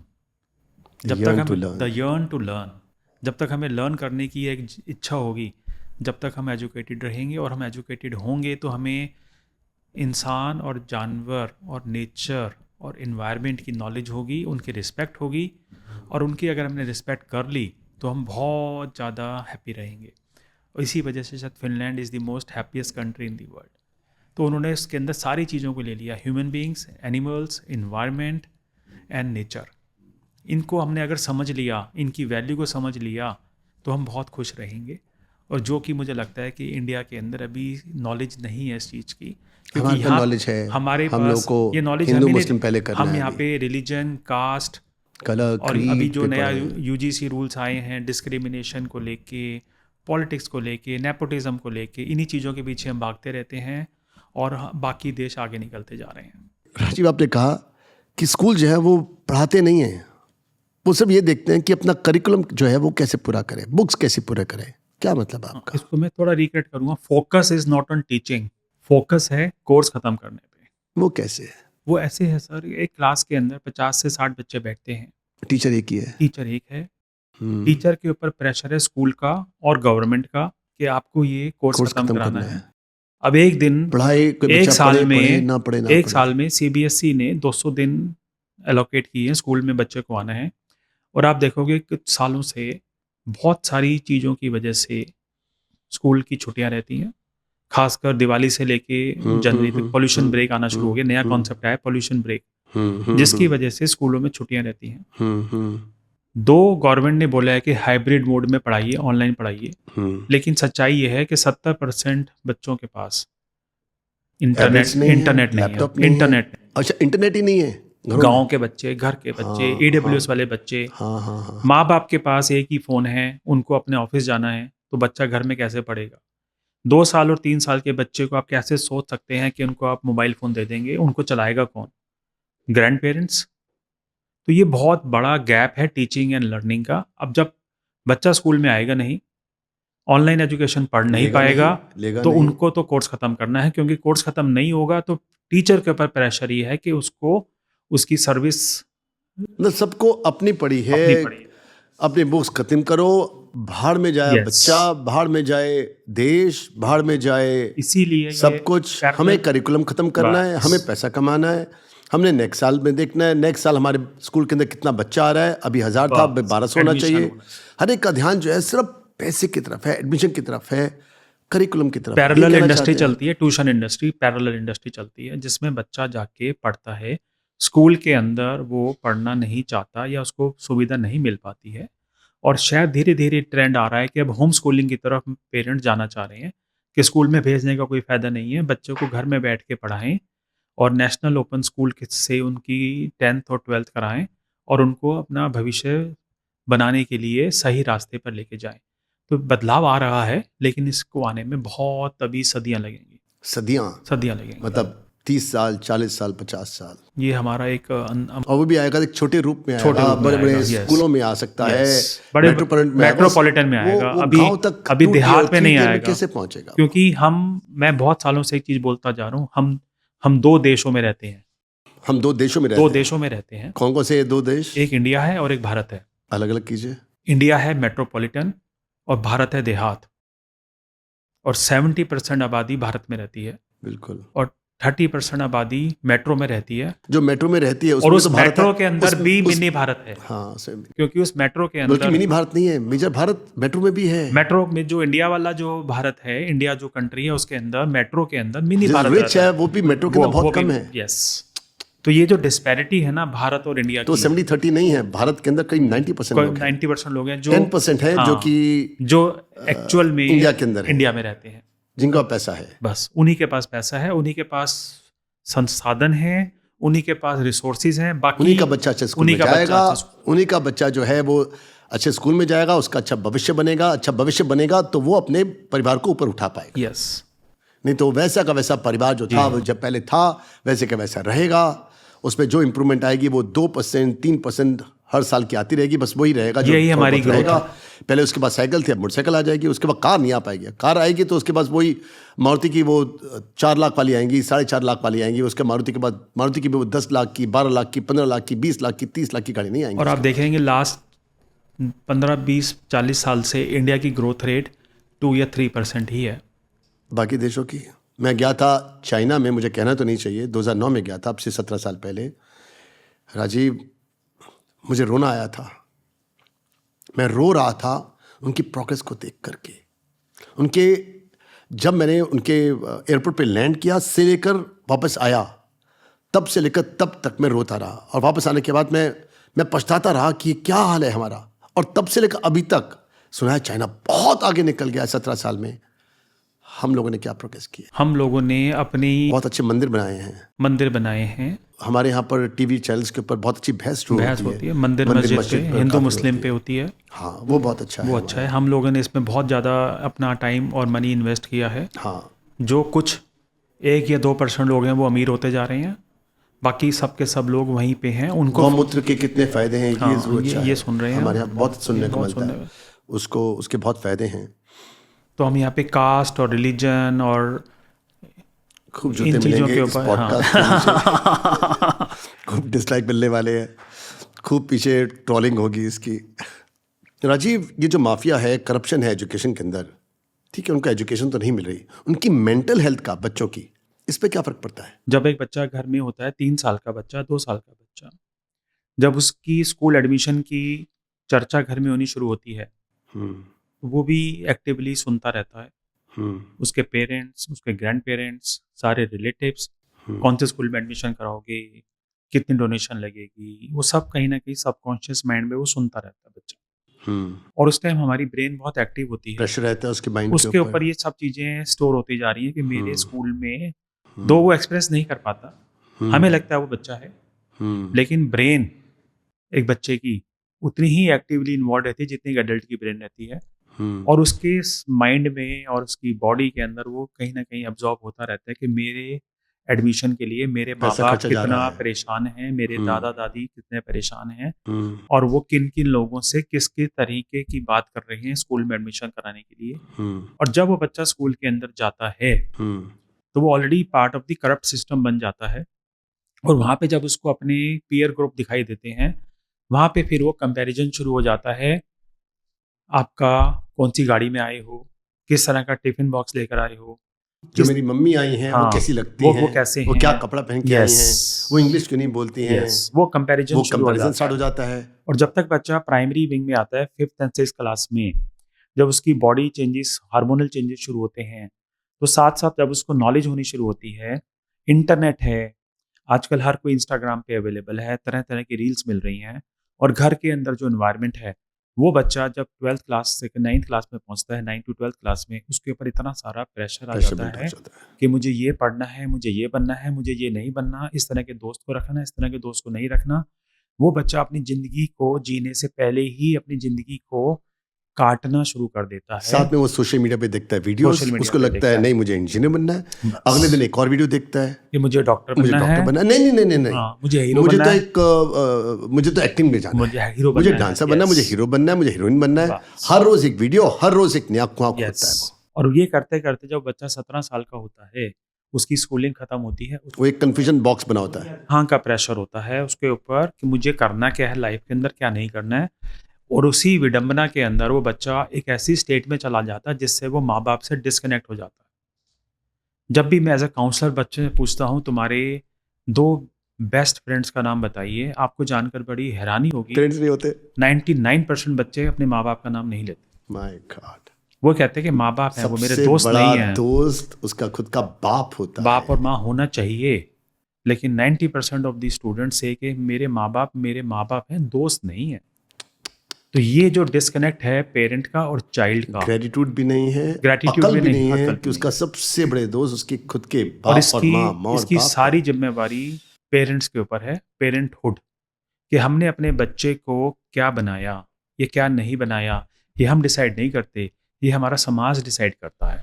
तो हम विक्टिम ऑफ द सर्कमस्टांस बन जाते हैं, हम परिस्थितियों के गुलाम बन जाते हैं, जिसमें हमें सिंपैथी मिलती है, सांत्वना मिलती है, और उसमें बहुत खुश होते हैं। तो India is a very depress country, जहाँ पे हमें हर वक्त सिंपैथी चाहिए, सांत्वना चाहिए। वो प्रोग्रेसिव नेचर बहुत कम लोगों के अंदर है। जो बच्चों के अंदर माँ बाप दोस्त की तरह उसकी ज़िंदगी का भविष्य साथ देते हैं, वही बच्चे आगे जाके कुछ बन पाते हैं। नहीं तो 90% पेरेंट्स अपने बच्चों को अपनी अमानत और अपनी प्रॉपर्टी समझते हैं, जिसकी वजह से बच्चे अपना भविष्य चुन ही नहीं पाते। तो उनका मेंटल हेल्थ जो है, जब वो स्कूल से बाहर निकलते हैं, कॉलेज से बाहर निकलते हैं, तो क्या प्रेशर होता है उनके ऊपर? प्रेशर ये होता है कि मुझे सबसे पहले पैसा कमाना है, पैसा कमाना, कैसे कमाऊं, पैसा। और पैसा कभी भी जल्दी तो मिलता नहीं। पैसा मिलेगा मेहनत करने से, और मेहनत वो करने को मेहनत उससे की नहीं, मेहनत की होती तो उसकी एडमिशन हो जाती मेरिट पर, मेरिट पे तो हुई नहीं, मेरिट पे एडमिशन होनी नहीं है। उसको BMW मिल गई, उसको मिल गया आईफोन मिल गया, एयर कंडीशन स्कूल मिल गया, उसको लैपटॉप मांगा, लैपटॉप मिल गया, बर्थडे पे उसकी पार्टीज हो गई। अब उसको पता ही नहीं कि पैसा कैसे कमाया जाए। मेहनत वो कर नहीं सकता, वो सुबह उठ नहीं सकता, वो दौड़ नहीं सकता, अपने ऑफिस सही टाइम पे पहुंच नहीं सकता। ऑफिस होगा 9:30 बजे का, वो पहुंचेगा 10 बजे, 10:15 बजे, 10:30 बजे होगा 11 बजे पहुंचेगा, 11 होगा तो 12 बजे पहुंचेगा, 12 होगा तो 1 बजे पहुंचेगा। निकम्मे होते हैं ऐसे बच्चे, चूते पड़ने चाहिए ऐसे बच्चों को। अगर माँ बाप नहीं मारे तो मुझे मारने चाहिए ऐसे बच्चों को। इंडियन फादर को नो बोलना बहुत मुश्किल हो जाता है, क्योंकि उसकी अपनी खुद की इमोशनल सर्कमस्टांसेस होती है। उसको अपने घर में वाइफ को भी देखना है, अपने माँ बाप को भी देखना है, बच्चों के सामने अपनी स्टेटस भी बना के रखना है। हाँ। तो नो बोलना बहुत मुश्किल हो जाता है, क्योंकि उसकी अपनी सेल्फ ईगो है, सेल्फ एस्टीम है कि मैंने नो बोल दिया तो मेरा बच्चा, मेरी बीवी मेरे बारे में क्या सोचेगी। उस नो ना बोलने के गिल्ट में वो ऐसी स्थितियों में चला जाता है जहाँ पे वो करप्ट सिस्टम का भागीदार बन जाता है, और यही बच्चा आगे जाके वही जब पेरेंट बनता है तो वो भी सिस्टम के अंदर आ जाता है। तो क्या मेंटल हेल्थ क्या है? Full of tensions, full of worries, tension, depression, depressions, diseases, कुछ एक ट्रस्ट इश्यूज, कुछ एक suicide, suicide, running Nervous away, breakdowns, nervous breakdown, running away from parents, शराब, ड्रग्स, सुट्टा, alcohol, alcohol, and going away, leaving your home, family, parents, adopting pets.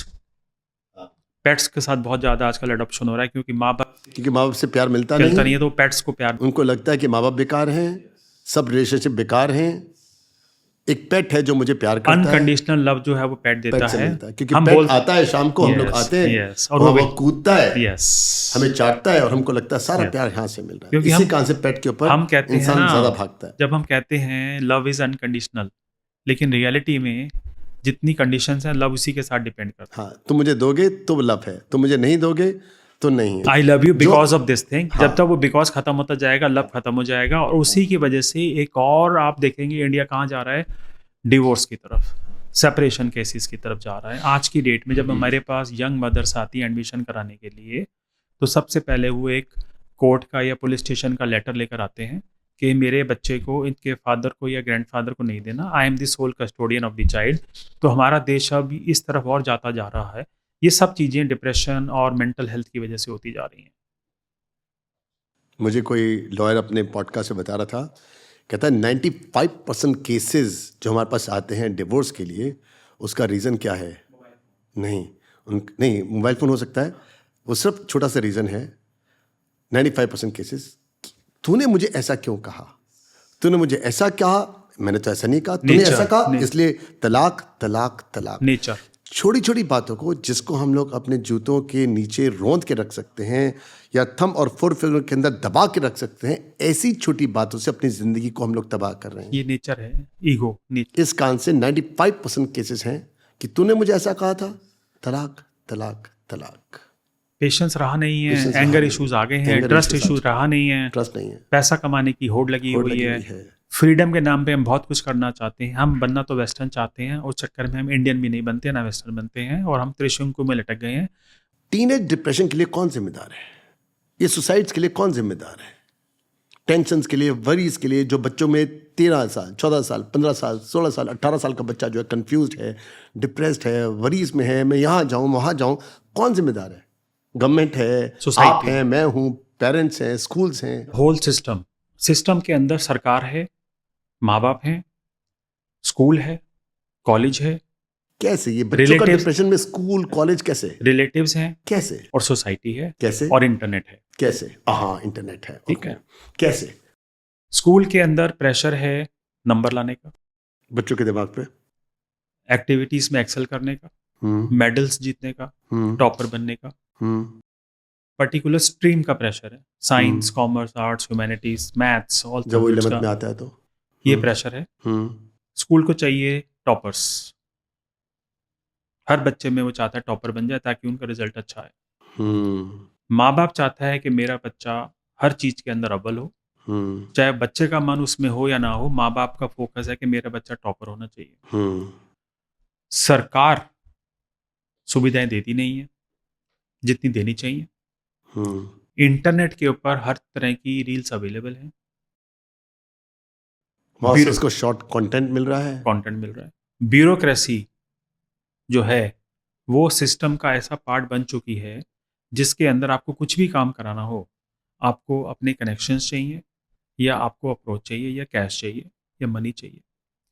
एक 16-17 साल का बच्चा जिसके ऊपर इतना सारा प्रेशर है, उसको सुंदर भी दिखना है, उसको स्मार्ट भी दिखना है, उसको अपनी लग्जरी गाड़ियां भी चाहिए, अच्छा सा मोबाइल फोन चाहिए, उसको, और उसके पास उसका गर्लफ्रेंड बॉयफ्रेंड भी हो, और उसके बाद उसको पैसा चाहिए पार्टीज में जाने के लिए, अच्छी अच्छी ड्रेसेस खरीदने के लिए, और उसको अपने माँ बाप की इच्छाएं भी उसको पूरी इंग्लिश भी करनी है, चाहिए, इंग्लिश उसको भी कॉन्फिडेंस भी चाहिए, Yes. अच्छे कपड़े चाहिए, ब्रांड्स चाहिए।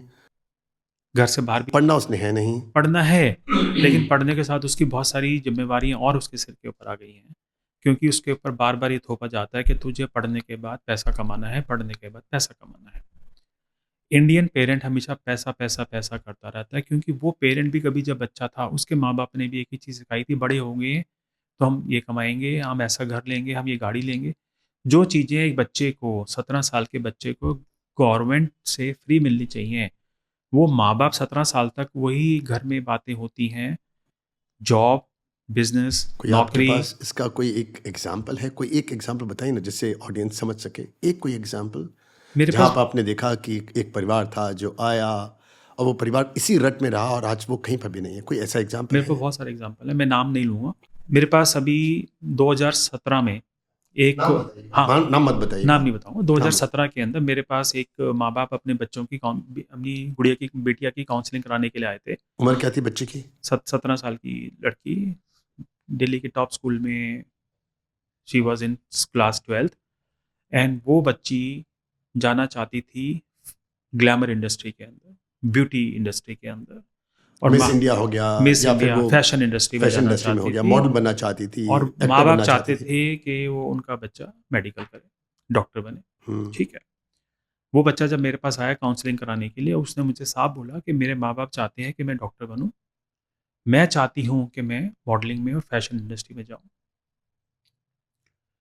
काउंसलिंग के बाद जब मैंने उनके माँ बाप को समझाया, उसका एडमिशन तो हो गया मेडिकल के अंदर, क्योंकि बच्ची बहुत इंटेलिजेंट थी और है भी। मेडिकल में एडमिशन हो गया, लेकिन उसका रुझान था मॉडलिंग में। वो ब्यूटी पेजेंट जीती भी, मिस इंडिया भी बनी, अच्छा। ओ ओ और मिस वर्ल्ड भी बनी। अब आज की डेट में 8 साल के बाद वो बच्चा डॉक्टर तो बन नहीं पाया, क्योंकि उसने अपनी मेडिकल की पढ़ाई छोड़ दी। 1-2 फिल्में करी, वो फ्लॉप हो गई।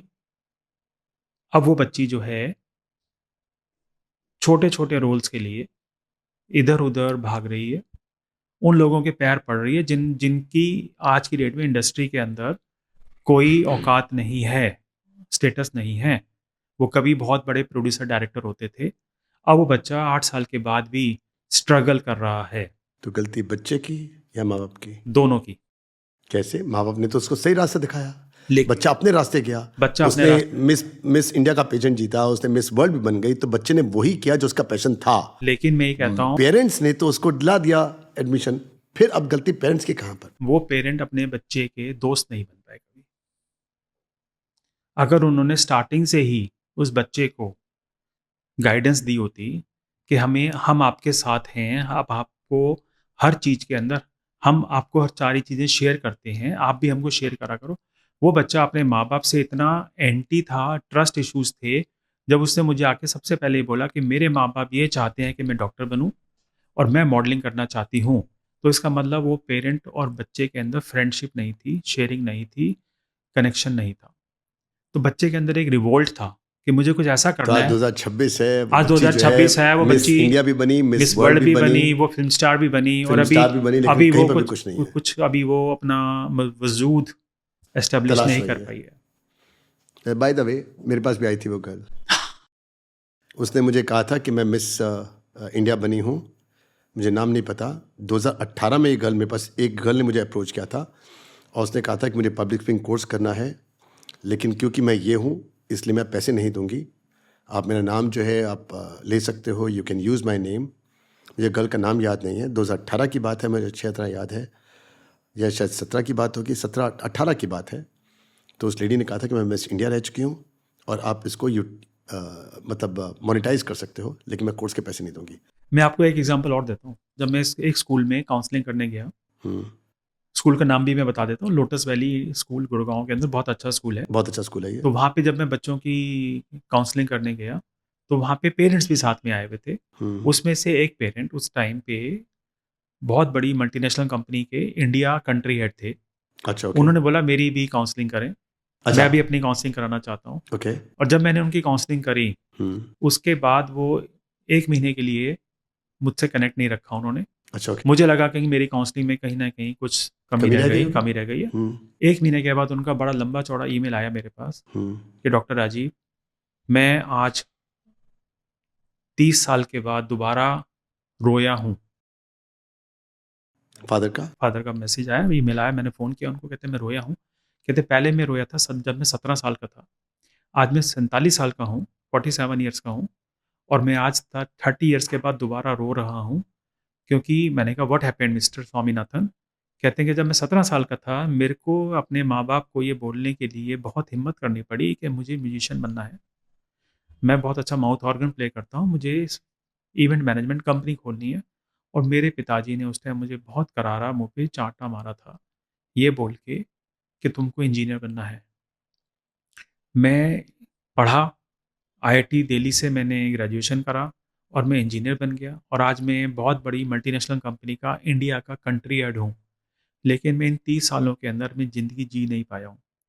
आपकी काउंसलिंग कराने के बाद मुझे पता चला कि मैं दोबारा ज़िंदा हुआ हूँ। मैं अपनी ज़िंदगी दोबारा शुरू करना चाहता हूँ। आज मैंने अपनी कंपनी से रिज़ाइन कर दिया है, और अच्छा। मैंने अपनी इस 1 महीने में जो मैं आपसे टच में नहीं था, मैंने अपनी इवेंट मैनेजमेंट कंपनी खोली है, और मेरे जितने भी कॉर्पोरेट कनेक्शंस थे, उन सबको मैंने अप्रोच किया। अब मैं उन सब की इवेंट मैनेजमेंट प्लानिंग करता हूँ, और मैं अपनी ज़िंदगी दोबारा जी रहा हूँ। Very good. तो ये एग्ज़ाम्पल था जो कि, एंड ही मतलब ऐसे ही बता रहा हूँ, he was the country head of IBM at that time. तो ये एग्ज़ाम्पल था जिसने मेरी लाइफ़ को चेंज किया कि एक इंसान भी मेरी काउंसलिंग से अगर चेंज हो जाता तो I have lived my life. Very good. और वो मेरे साथ अभी भी टच में है। इन बातों को 15 साल और हो गए हैं अभी।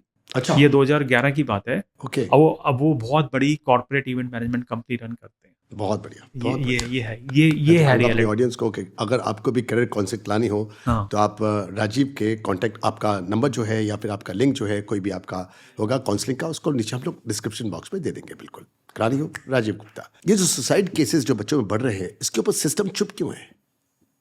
सुसाइड केसेस बढ़ रहे हैं, लेकिन सिस्टम चुप इसलिए है क्योंकि सिस्टम के पास सॉल्यूशन नहीं है। और ये सुसाइड केस सबसे पहले जानना है कि होते क्यों हैं। हम्म। सुसाइड का मतलब होता है खुद को दुनिया से अलग करना, हम्म। खुद को इतनी हानि देना कि हम सबसे अलग हो जाएं।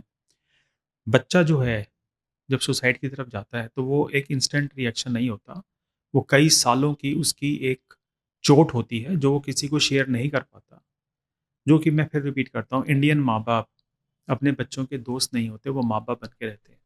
अगर माँ बाप और बच्चों का रिलेशन दोस्त की तरह शुरू से ही हो तो शायद ये बहुत सारे सुसाइड हम बचा सकते हैं। सबसे बड़ा कारण इसका ये है कि हमारी जो एजुकेशन सिस्टम है वो फोकस नहीं है, वो करियर ओरिएंटेड नहीं है, वो सिर्फ डिग्री को देखने के लिए मजबूर करती है बच्चों को, और जिसकी वजह से विवश होकर बच्चे वो नहीं कर पाते जो उनको करना चाहिए। जो उनको करना चाहिए वो दुनिया समझती नहीं है। सबसे पहला इसका जो रिस्पॉन्सिबल क्रिमिनल है वो है उनके माँ बाप। मेरी इन 15 सालों की काउंसलिंग के अंदर मेरे पास हर तरह के बच्चे आते हैं, हर एज के बच्चे आते हैं। मैं आपको एक एग्जांपल देता हूँ, 2015 की बात है, करीबन 10 साल पहले की बात है। मेरे पास एक 9th क्लास का बच्चा आया था, 9th ग्रेड का बच्चा आया। 14 साल का। 14 साल का बच्चा था वो।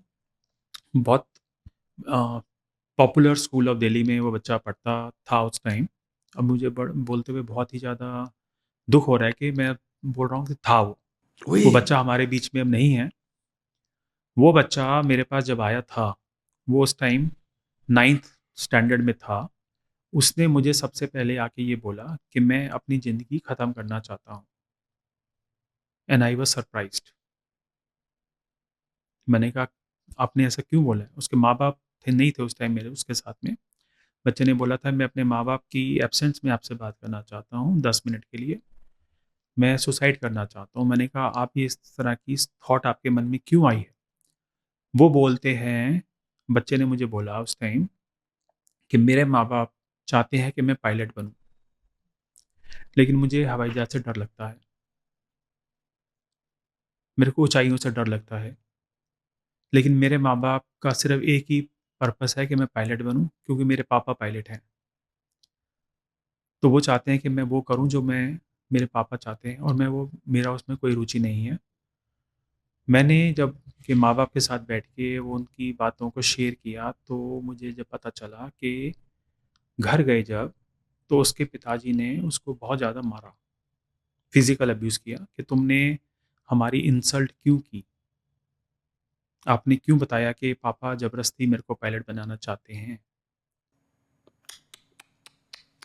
तो जब मैंने उनके फादर और मदर से बात करी कि आपने काउंसलिंग का जो पर्पस था, मैं आपके बच्चों और आपके अंदर दोस्ती क्रिएट करना चाहता था, तो उन पेरेंट्स ने उस चीज़ को गलत वे में लेके चले गए वो। और उसके बाद मुझे पता चला 6 महीने के बाद उस बच्चे ने आत्महत्या कर ली।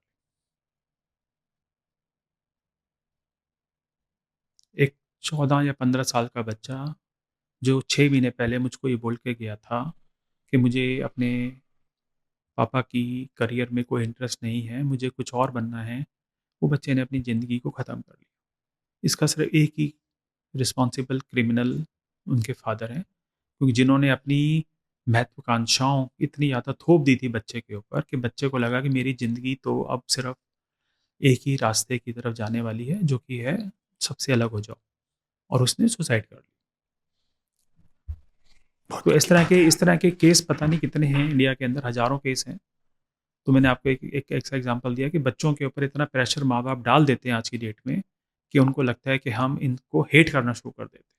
आपने मुझे बताया कि बच्चों को हमारे यहाँ का जो एजुकेशन मिनिस्टर है उसका नाम तक नहीं पता।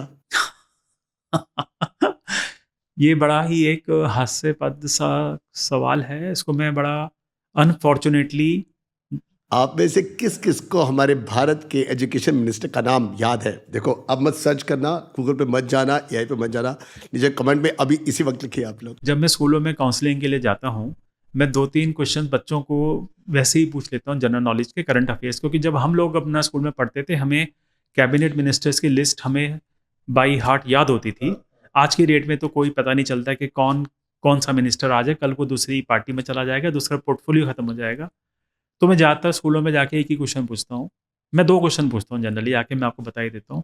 उसमें 9, 10, 11, 12 के बच्चे हैं, जो कि 14 से 17 साल के बच्चे हैं, और टीचर्स होती हैं, प्रिंसिपल्स होते हैं कि who is the education minister of India, और सेकंड क्वेश्चन मेरा होता है who is the vice president of India. तो मेरे को बड़ी हैरानी होती है और बड़ी शर्म भी आती है कि 90% जनता को इन दोनों का आंसर नहीं पता क्या होता। टीचर्स को पता होता है? टीचर्स, जनता का मतलब टीचर्स भी हैं, प्रिंसिपल भी हैं, प्रिंसिपल्स को, टीचर्स को, बच्चों को एजुकेशन मिनिस्टर ऑफ इंडिया का नाम नहीं पता या वाइस प्रेसिडेंट ऑफ इंडिया का नाम नहीं पता। तो ये क्या दिखाता है कि हम कहाँ जा रहे हैं? अब इसमें गलती बच्चों की है या सिस्टम की है? हमने एज एन एजुकेशन मिनिस्टर या वाइस प्रेसिडेंट ऑफ इंडिया कुछ करके नहीं दिखाया ताकि हम अपना नाम बच्चों के मन के अंदर याद करवा पाएँ।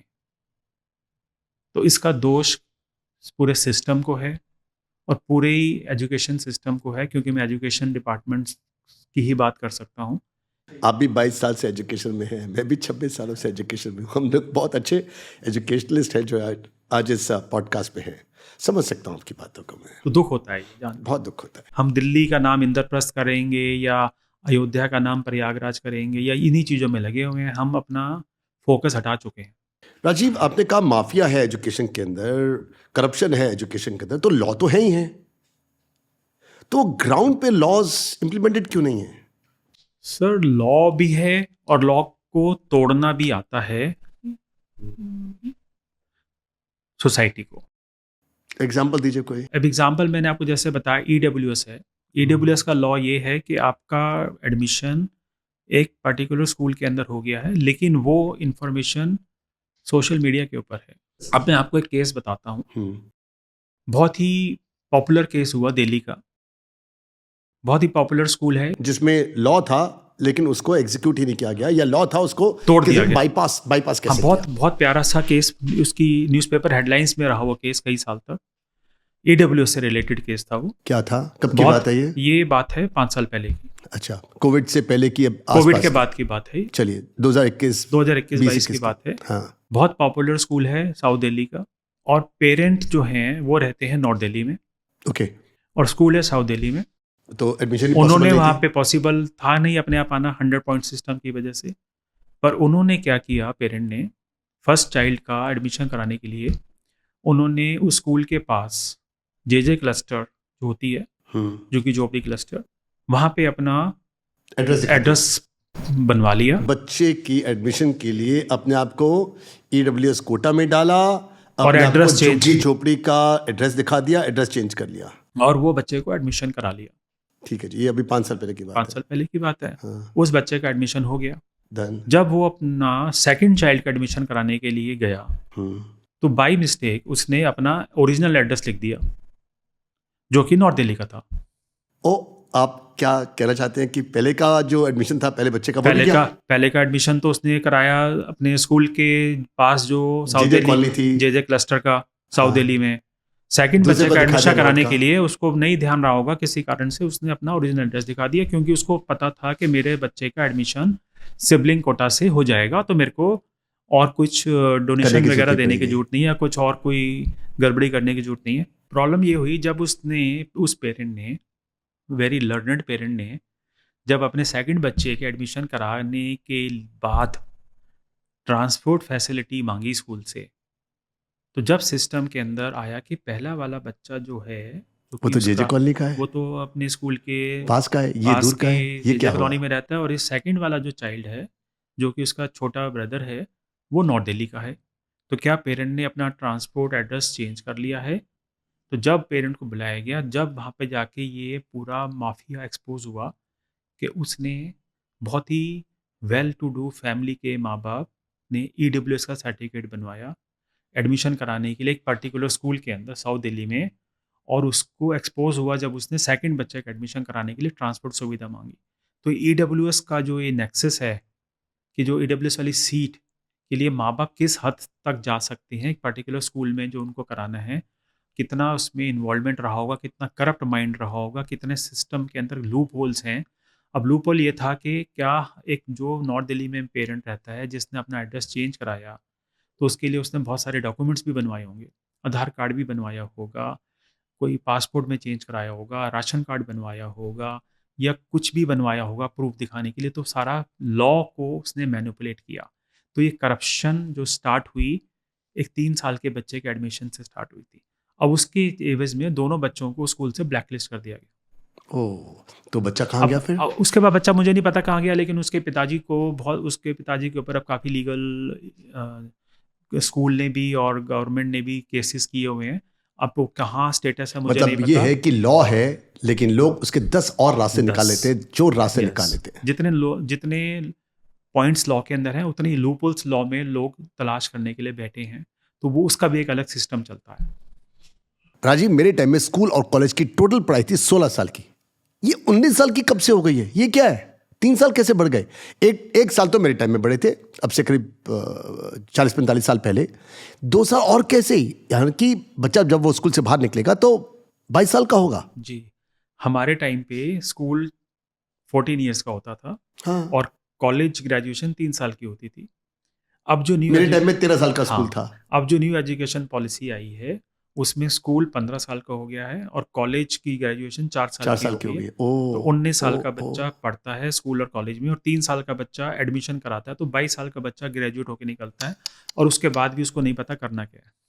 तो 22 साल का बच्चा, एक भारतीय इंडियन स्टूडेंट 22 साल का जब निकलता है, तो इसका मतलब ये कहना चाहते हैं कि बच्चों को 1 साल की जगह पर उनको काउंसलिंग होनी चाहिए, उनका डायरेक्शन होना चाहिए, उनको कहाँ जाना है ये उनको बताना चाहिए, बजाय इसके कि हम लोग थोपते जाएं एक के बाद एक 16 साल की जगह 17 साल, 18 साल, 19 साल, 20 साल, हर 5 साल के बाद एक साल बढ़ता जा रहा है, पढ़ाई थोपी जा रही है, इनको पता ही नहीं जाना। क्योंकि हम चाहते तो हैं ग्लोबलाइज करना एजुकेशन को, लेकिन हम करिकुलम को चेंज नहीं करना चाहते, क्योंकि जो हमारा सिलेबस है, जो सिलेबस बनाने वाली अथॉरिटी है, वो सारा पॉलिटिसाइज हो चुकी है। जो सरकार आती है अपने हिसाब से हिस्ट्री को चेंज करती रहती है और हिस्ट्री को डिस्टॉर्ट करती रहती है। अच्छा, एक बात तो बताओ, आप मुझे कह रहे हो कि आपके टाइम में 14 साल की स्कूलिंग थी, कैसे थी? आप मेरे में फर्क है 3 साल का, सिर्फ 2.5-3 साल का। मेरे टाइम में थी 12+1, 12+2 कब से हुई है? क्या उसी टाइम में हुई थी? हाँ, जब हम लोग स्कूल में पढ़ते थे हमारे पास क्लास 1 से पहले 2 क्लासेस होती थी। नहीं, कैसे? मेरे टाइम में 1 साल की थी। नहीं, हमारे टाइम पे नर्सरी केजी था। नहीं, मेरे टाइम में सिर्फ नर्सरी था या केजी था, कोई एक केजी था, नर्सरी नहीं था। केजी में फिर आपके टाइम पे LKG UKG होगा? नहीं था, 1 ही साल की थी। अच्छा, तो हमारे टाइम पे क्लास 1 से पहले 2 क्लासेस होती थी। फिर उन्हीं टाइम में स्टार्ट हुआ। मेरी एडमिशन हुई है स्कूल के अंदर जब मैं 4 साल का था। मैं 68 में जब मेरी एडमिशन हुई है तो मेरी केजी में हुई, केजी के बाद सीधा मैं फर्स्ट में आया। हाँ, तो मैं तो 67 बॉर्न हूँ ना, तो मेरा एडमिशन हुआ होगा 70 में जाके। तो इसका मतलब उसी टाइम चेंज हुआ होगा, उसी टाइम पे चेंज हुआ है। तो अब क्या न्यू एजुकेशन पॉलिसी के अकॉर्डिंग अब एक और साल जोड़ा, अब एक साल आपका फॉर्मल स्कूल कब जुड़ा है ये 2026-27 के एकेडमिक ईयर से शुरू हो चुका है। 26-27 में अब जो बच्चे इस साल अब स्कूल में एडमिशन पाएंगे उनको 15 साल स्कूल पढ़ना पड़ेगा। 55 साल के बाद। तो इसका मतलब 55 साल पहले एक साल बढ़ाया, हाँ, अब 55 साल के बाद एक साल यहाँ बढ़ाया और एक साल स्कूल में, कॉलेज में बड़े तो कॉलेज में बढ़े हुए 4-5 साल हो चुके हैं। हाँ। 4 साल हो चुके हैं स्कूल में, लेकिन अभी इस साल से हाँ, तो अब ये मान के चले कि 70 में बढ़ा एक साल, राजीव जी 70 के बाद 70 में एक साल बढ़ा, 80 में एक साल बढ़ा। 80 हो सकता है, मेरे को अब ऐसा एग्जैक्ट ध्यान नहीं क्योंकि है। पहले 8+3 था। हाँ 8+2+2 तो आया ही 80 में। अच्छा, मेरा ब्रदर का बैच सबसे लास्ट था, ठीक। मेरा बैच सबसे पहला था जिसमें मैं सफर किया। इस कारण से मेरे ब्रदर पहले 11th होती थी, इंटर होती थी ना, पहले 11th थी। हाँ। तो एक साल बढ़ा 70 में, एक साल बढ़ा 80 में, एक साल बढ़ा 20 में और एक साल बढ़ा 26 में। अब 26 में बढ़ गया। 4 साल बढ़े। 4 साल बढ़ गया। पहले एजुकेशन 15 साल की थी, हाँ, अब 19 साल की हो गई है। हाँ, मेरा ब्रदर 19 साल का था तो वो बाहर था। मैं जब 20 साल का हुआ तो मैं बाहर निकला 20 साल की उम्र में। अब वो करते करते 22 हो जाएगा, 4। तो पहले होता था, हाँ, मेरे ब्रदर को सबसे, वो 18 साल की उम्र में बाहर था। वो 61 बॉर्न है, वो 80 में बाहर निकला है, 19 साल की उम्र में बाहर था वो। हाँ, तो आज के डेट में 19 साल का बच्चा एजुकेशन लेता है, formal school and higher education लेके, और 3 साल की एज में उसकी एंट्री होती है, तो 22 साल में जाके बच्चा वो अब ग्रेजुएट कहलाएगा। ये जो 19 साल का स्कूल और कॉलेज हो चुका है, इससे बच्चे की लर्निंग बढ़ेगी या प्रेशर बढ़ेगा? लर्निंग तो मुझे नहीं पता सर अभी, क्योंकि ये तो इस साल से इम्प्लीमेंट हुआ है, लेकिन प्रेशर बहुत है समाज के ऊपर, माँ बाप के ऊपर और बच्चे के ऊपर। स्कूल वालों को और कॉलेज वालों को इंफ्रास्ट्रक्चर डेवलप करना पड़ेगा एक साल के लिए, उतने ही रूम्स बनाने पड़ेंगे, उतने ही सीट्स अवेलेबल करानी पड़ेंगी, उतने ही रिसोर्सेज को अवेलेबल कराना पड़ेगा, उतनी सैलरीज उनको देनी पड़ेंगी, उनकी एक्सपेंडिचर कॉस्ट बढ़ेगी। माँ बाप को एक साल स्कूल में और एक साल कॉलेज के ऊपर फाइनेंशियल बर्डन पड़ेगा। जो माँ बाप चाहते बच्चा उतना ही लेट अपने पैरों पे खड़ा हो पाएगा, और अब उसके माइंड में कंपटीशन हमेशा रहेगा कि मेरे से एक साल पहले वाला जो बच्चा स्कूल में चला गया, मुझसे एक साल पहले ही वो मार्केट में या जॉब के लिए या बिजनेस के लिए अवेलेबल हो जाता है, मेरा टाइम लेट हो गया है, मेरे को बहुत सारी रिसोर्सेज को यूज़ करना पड़ेगा।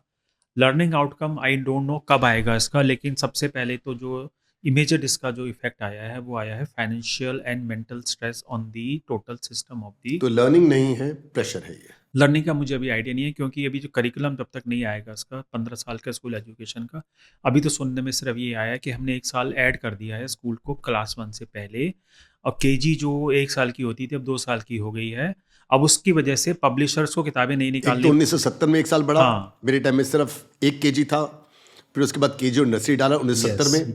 1980 में एक साल बढ़ा था, पहले था 8+3, वो हो गया 8+2+2। तो मेरे टाइम में मैं अपने बैच का पहला स्टूडेंट था, जिसके कारण से मुझे एजुकेशन जो कि 16 साल की थी वो 17 साल की हो गई थी। मैं 20 साल की उम्र के अंदर मैं जाके ग्रेजुएट हो पाया। अब एक साल बढ़ा था, अब से 6-7 साल पहले, तीसरा साल, जिसमें कॉलेजेस के अंदर ग्रेजुएशन 3 की जगह 4 साल की हो गई। अब जाके एक साल और बढ़ा दिया, वो स्कूल में बढ़ा दिया इन्होंने। क्या होगा? कितने साल बच्चों को डालते रहो स्कूल और कॉलेज के अंदर, फिर तो यही काम करते रहो। थॉट प्रोसेस है इंडियन एजुकेशन। बच्चा पैरों पर खड़ा करना जरूरी है। उसको जो एक्सपीरियंशियल लर्निंग है वो स्कूल की, थियोरेटिकल कॉलेज की और स्कूल की लर्निंग से उसको कुछ नहीं मिलने वाला। सिस्टम ये कहता है कि बाहर ना भेजें और बच्चों को यहीं पे जॉब अपॉर्चुनिटीज प्रोवाइड करें, और दूसरी तरफ वही सिस्टम फॉरेन यूनिवर्सिटीज़ को इंडिया में लैंड अवेलेबल करा रहे हैं, ताकि वो लोग यहाँ पे आके अपना शॉप एस्टेब्लिश करें। शॉप मैंने यस, क्योंकि हर किसी को पैसा चाहिए। लेकिन ये 2 साल जो इन्होंने बच्चे की एजुकेशन में बढ़ाए हैं, इसका लॉन्ग टर्म रिजल्ट क्या होगा अभी किसी को नहीं पता है। लेकिन सबसे पहले इम्पैक्ट आ गया उसके ऊपर financial and mental burden on the parents. किताबें, ड्रेस, इंफ्रास्ट्रक्चर, टीचर्स, सैलरीज, सब चीज़ों के ऊपर फ़र्क पड़ने वाला है, और ये आगे जाके बहुत ज़्यादा मेजर चैलेंज आएगा पेरेंट्स के ऊपर। राजीव, आप सीए थे, सीए बन के भी खुश क्यों नहीं थे? मैं सीए तो बन गया क्योंकि पढ़ोगे तो आप कुछ भी बन सकते हो, लेकिन मैं सीए बनना नहीं चाहता था। अच्छा, आपके साथ में भी? जी, मैं अपनी एक स्टोरी बताता हूँ। जब मैं 12th क्लास में साइंस का स्टूडेंट था, मेडिकल थी, तो उस टाइम हमारे माँ-बाप ये चाहते थे कि हम डॉक्टर बनें और हमें मेडिकल स्ट्रीम में एडमिशन कराया। लेकिन कुछ communication with the CBSE and my school, and because of some jealousy with my one of the person with my father during that time, resulted in my result getting delayed, and I could not appear for medical exams, and I had to shift to commerce. That was the learning and turning point in my life. Learning ये थी कि trust किसी पे नहीं करना।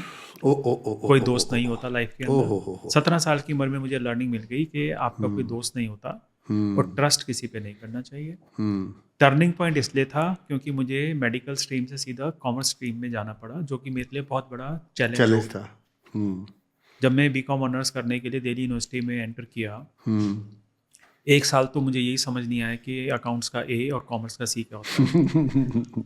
Second year हमने अपना आवारागर्दी और टाइम पास में निकाल दिया। थर्ड ईयर मुझे जब रियलाइज़ हुआ कि जब तक आप दिल्ली यूनिवर्सिटी में फर्स्ट डिवीज़न नहीं लेकर आएंगे, आपकी कोई वैल्यू नहीं है, क्योंकि we work from a very middle class family. तो जॉब करना हमारे लिए बहुत इंपॉर्टेंट था। Third year I studied and I top all India BCom honours. Then I did my CA and CWA। 10 साल मैंने जॉब किया कॉमर्स इंडस्ट्री के अंदर, लेकिन कहीं ना कहीं मन में टिस मन थी में था कि मुझे कि सीए नहीं बनना था, मुझे कॉमर्स नहीं चाहिए, मुझे साइंस चाहिए थी। मुझे साइंस नहीं चाहिए थी, नहीं पता, लेकिन कॉमर्स नहीं चाहिए थी। उस टाइम इतनी नॉलेज नहीं थी। लेकिन जब मेरी लाइफ के अंदर टर्निंग पॉइंट आया, जब हमारे फादर साहब रिटायर हुए, ही रिटायर्ड एज सेक्रेटरी CBSE इन 2001। अच्छा, जब मेरे सेक्रेटरी थे सीबीएसई के जी। अंदर? ओ अच्छा, ये तो आपने बताया ही नहीं। हाँ, ओ तो जब मुझे रियलाइज हुआ, उनका ड्रीम था स्कूल खोलना। अच्छा, ओके। तो उनका ड्रीम आपने पूरा किया? मैं वो बस उस टाइम मैंने अपनी जॉब को त्यागा।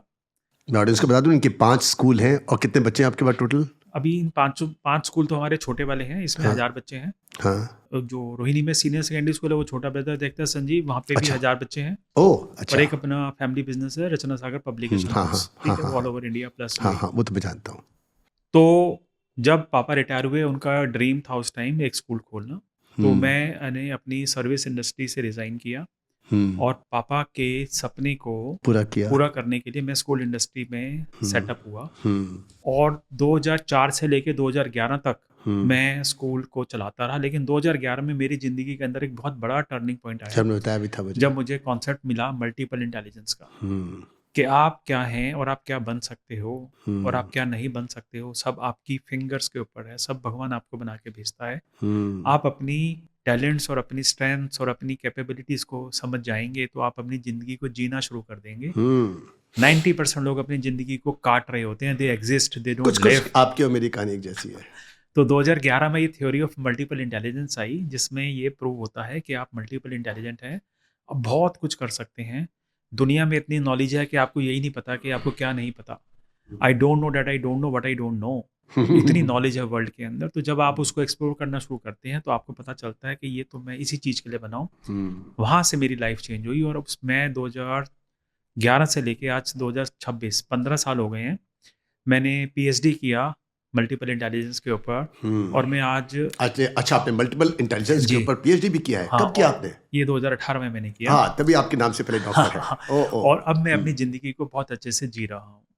तो मैंने ये चीज़ रियलाइज़ करी है कि अगर आप जो काम कर रहे हैं उसमें अगर आप खुश हैं और उसमें आप अगर टॉप पे हैं तो आप अपनी ज़िंदगी जी रहे हैं। तो यही है, हर बच्चे को मैं बोलना चाहता हूँ, हर माँ बाप को बोलना चाहता हूँ कि अपने बच्चे की टैलेंट को आइडेंटिफाई करें, जितना जल्दी हो जाए उतना आइडेंटिफाई करें और उनका जीवन साथी बने। उनका प्रॉपर्टी को ना समझे, उनका ओनरशिप ना बने, क्योंकि सुप्रीम कोर्ट भी ये कहता है कि you are the custodian of the child, you are not the owner of the child. तो हर माँ बाप को अपने बच्चे के साथ खड़े होना चाहिए, उसको प्रोज एंड कॉन्स बताएं, जो भी डिसीजन वो लेता है लाइफ के अंदर, और उसका जीवन साथी बन के, दोस्त बन के, ट्रू फ्रेंड बन के, एडवाइजर बन के, गाइड बन के उनकी ज़िंदगी और अपनी ज़िंदगी को मजे लीजिए। राजीव, आखिर में बताइए, वो क्या एक चीज है जो पेरेंट्स को बदलनी है अपने अंदर अपने बच्चे को लेकर, एक चीज क्या होनी चाहिए? एक चीज। पेरेंट को बच्चों का दोस्त बनना चाहिए। पेरेंट तो वो हैं ही, उनको दोस्त बनना चाहिए। पेरेंट्स को शेयर करना आना चाहिए और पेरेंट को बच्चों की बातों को सुनना आना चाहिए विदाउट बीइंग तो they have to be good listener. Without तो बीइंग एक चीज जो आप कहना चाहते हैं They कि have दोस्त to- बनो, पेरेंट हो, साथ में विदाउट दोस्त बीइंग बन जाओ। जजमेंटल, तो एक चीज जो है आप जो कह रहे हैं वो है कि बच्चों के साथ में पेरेंट्स को उनका दोस्त बनना शेयरिंग करनी चाहिए और उनको सुनिए, उनके साथ समय बिताइए, उनको लिसन, थोपो मत उनके ऊपर। उनको हर चीज में सलाह दीजिए, उनको ऐसा इंडिपेंडेंट बनाइए कि वो आपके पास खुद आए और अपनी लेकिन बातों- आपने कहा सलाह दीजिए, बच्चे सलाह लेते कब है? बच्चे सलाह जब लेंगे जब आप लेते बच्चों कभी भी नहीं को है। दोस्त की तरह रखेंगे। हाँ, इसीलिए मैं हाँ, अभी ठीक है। इसीलिए अगर मैं आप पेरेंट्स रहोगे, सलाह दोगे तो नहीं लेंगे। दोस्त इसलिए मैं बनोगे तो अभी लेंगे। अध्ययन को ऐसा दोस्त की तरह उसको भी सपोर्ट कर रहा हूँ। अध्ययन इनके बेटे हैं। हाँ, उसलिए मैं उसको सपोर्ट कर रहा हूँ भी एज अ दोस्त कि बेटा कोई बात नहीं, मैं तेरे साथ खड़ा हूँ। मैं ये भी बोल रहा हूँ कि तू फेल होएगा तो भी तेरे साथ हूँ, अध्ययन सुन रहे हो तुम? हाँ, और पास होगा तो भी मैं तेरे साथ हूँ, क्योंकि मैं चाहता हूँ कि आप पहले वो करें जो आप हाँ, करना चाहते हो, बिल्कुल, जिसमें माँ बिल्कुल, बाप को बच्चों का सपोर्ट देना चाहिए। कीपिंग ये इन है एक true father. Keeping into consideration various factors, जो कि एक अपना टेक्निकल है, फाइनेंशियल है, इकोनॉमिकल है, उसको सोच समझ के डिसीजन लीजिए। और बच्चों को भी ये मैं एडवाइस देना चाहता हूँ कि जबरदस्ती माँ बाप को अपना दुश्मन ना बनाएं। उनकी बात को सुनो। माँ बाप आपके भले के लिए ही बात करते हैं, बिल्कुल। उनको अपने मन की बात बिना हर किसी बाप को, हर माँ को अपना रिफ्लेक्शन दिखाई देता है अपना बच्चा। तो बच्चे, आपके जो माँ बाप हैं वो आपके दुश्मन नहीं है, दोस्त हैं। वो एक्सप्रेस नहीं कर पाए, वो आपके दोस्त बन नहीं पाए, उनको दुश्मन मत समझो। उनकी बात को सुनिए और उनको समझाए, और उनको समझाने के लिए जो भी आप काम करना चाहते हैं उसके लिए एक फुल प्रोजेक्ट बना कर लाएं और उनके साथ कंसल्ट करिए बैठ के। हो जाएगा तो बहुत अच्छी बात है, माँ बाप भी और बच्चे भी अपनी जिंदगी को एंजॉय करेंगे। नहीं और हो बच्चों को यार प्लीज डांटो मत, प्लीज डांटो मत, क्रिटिसाइज मत करो।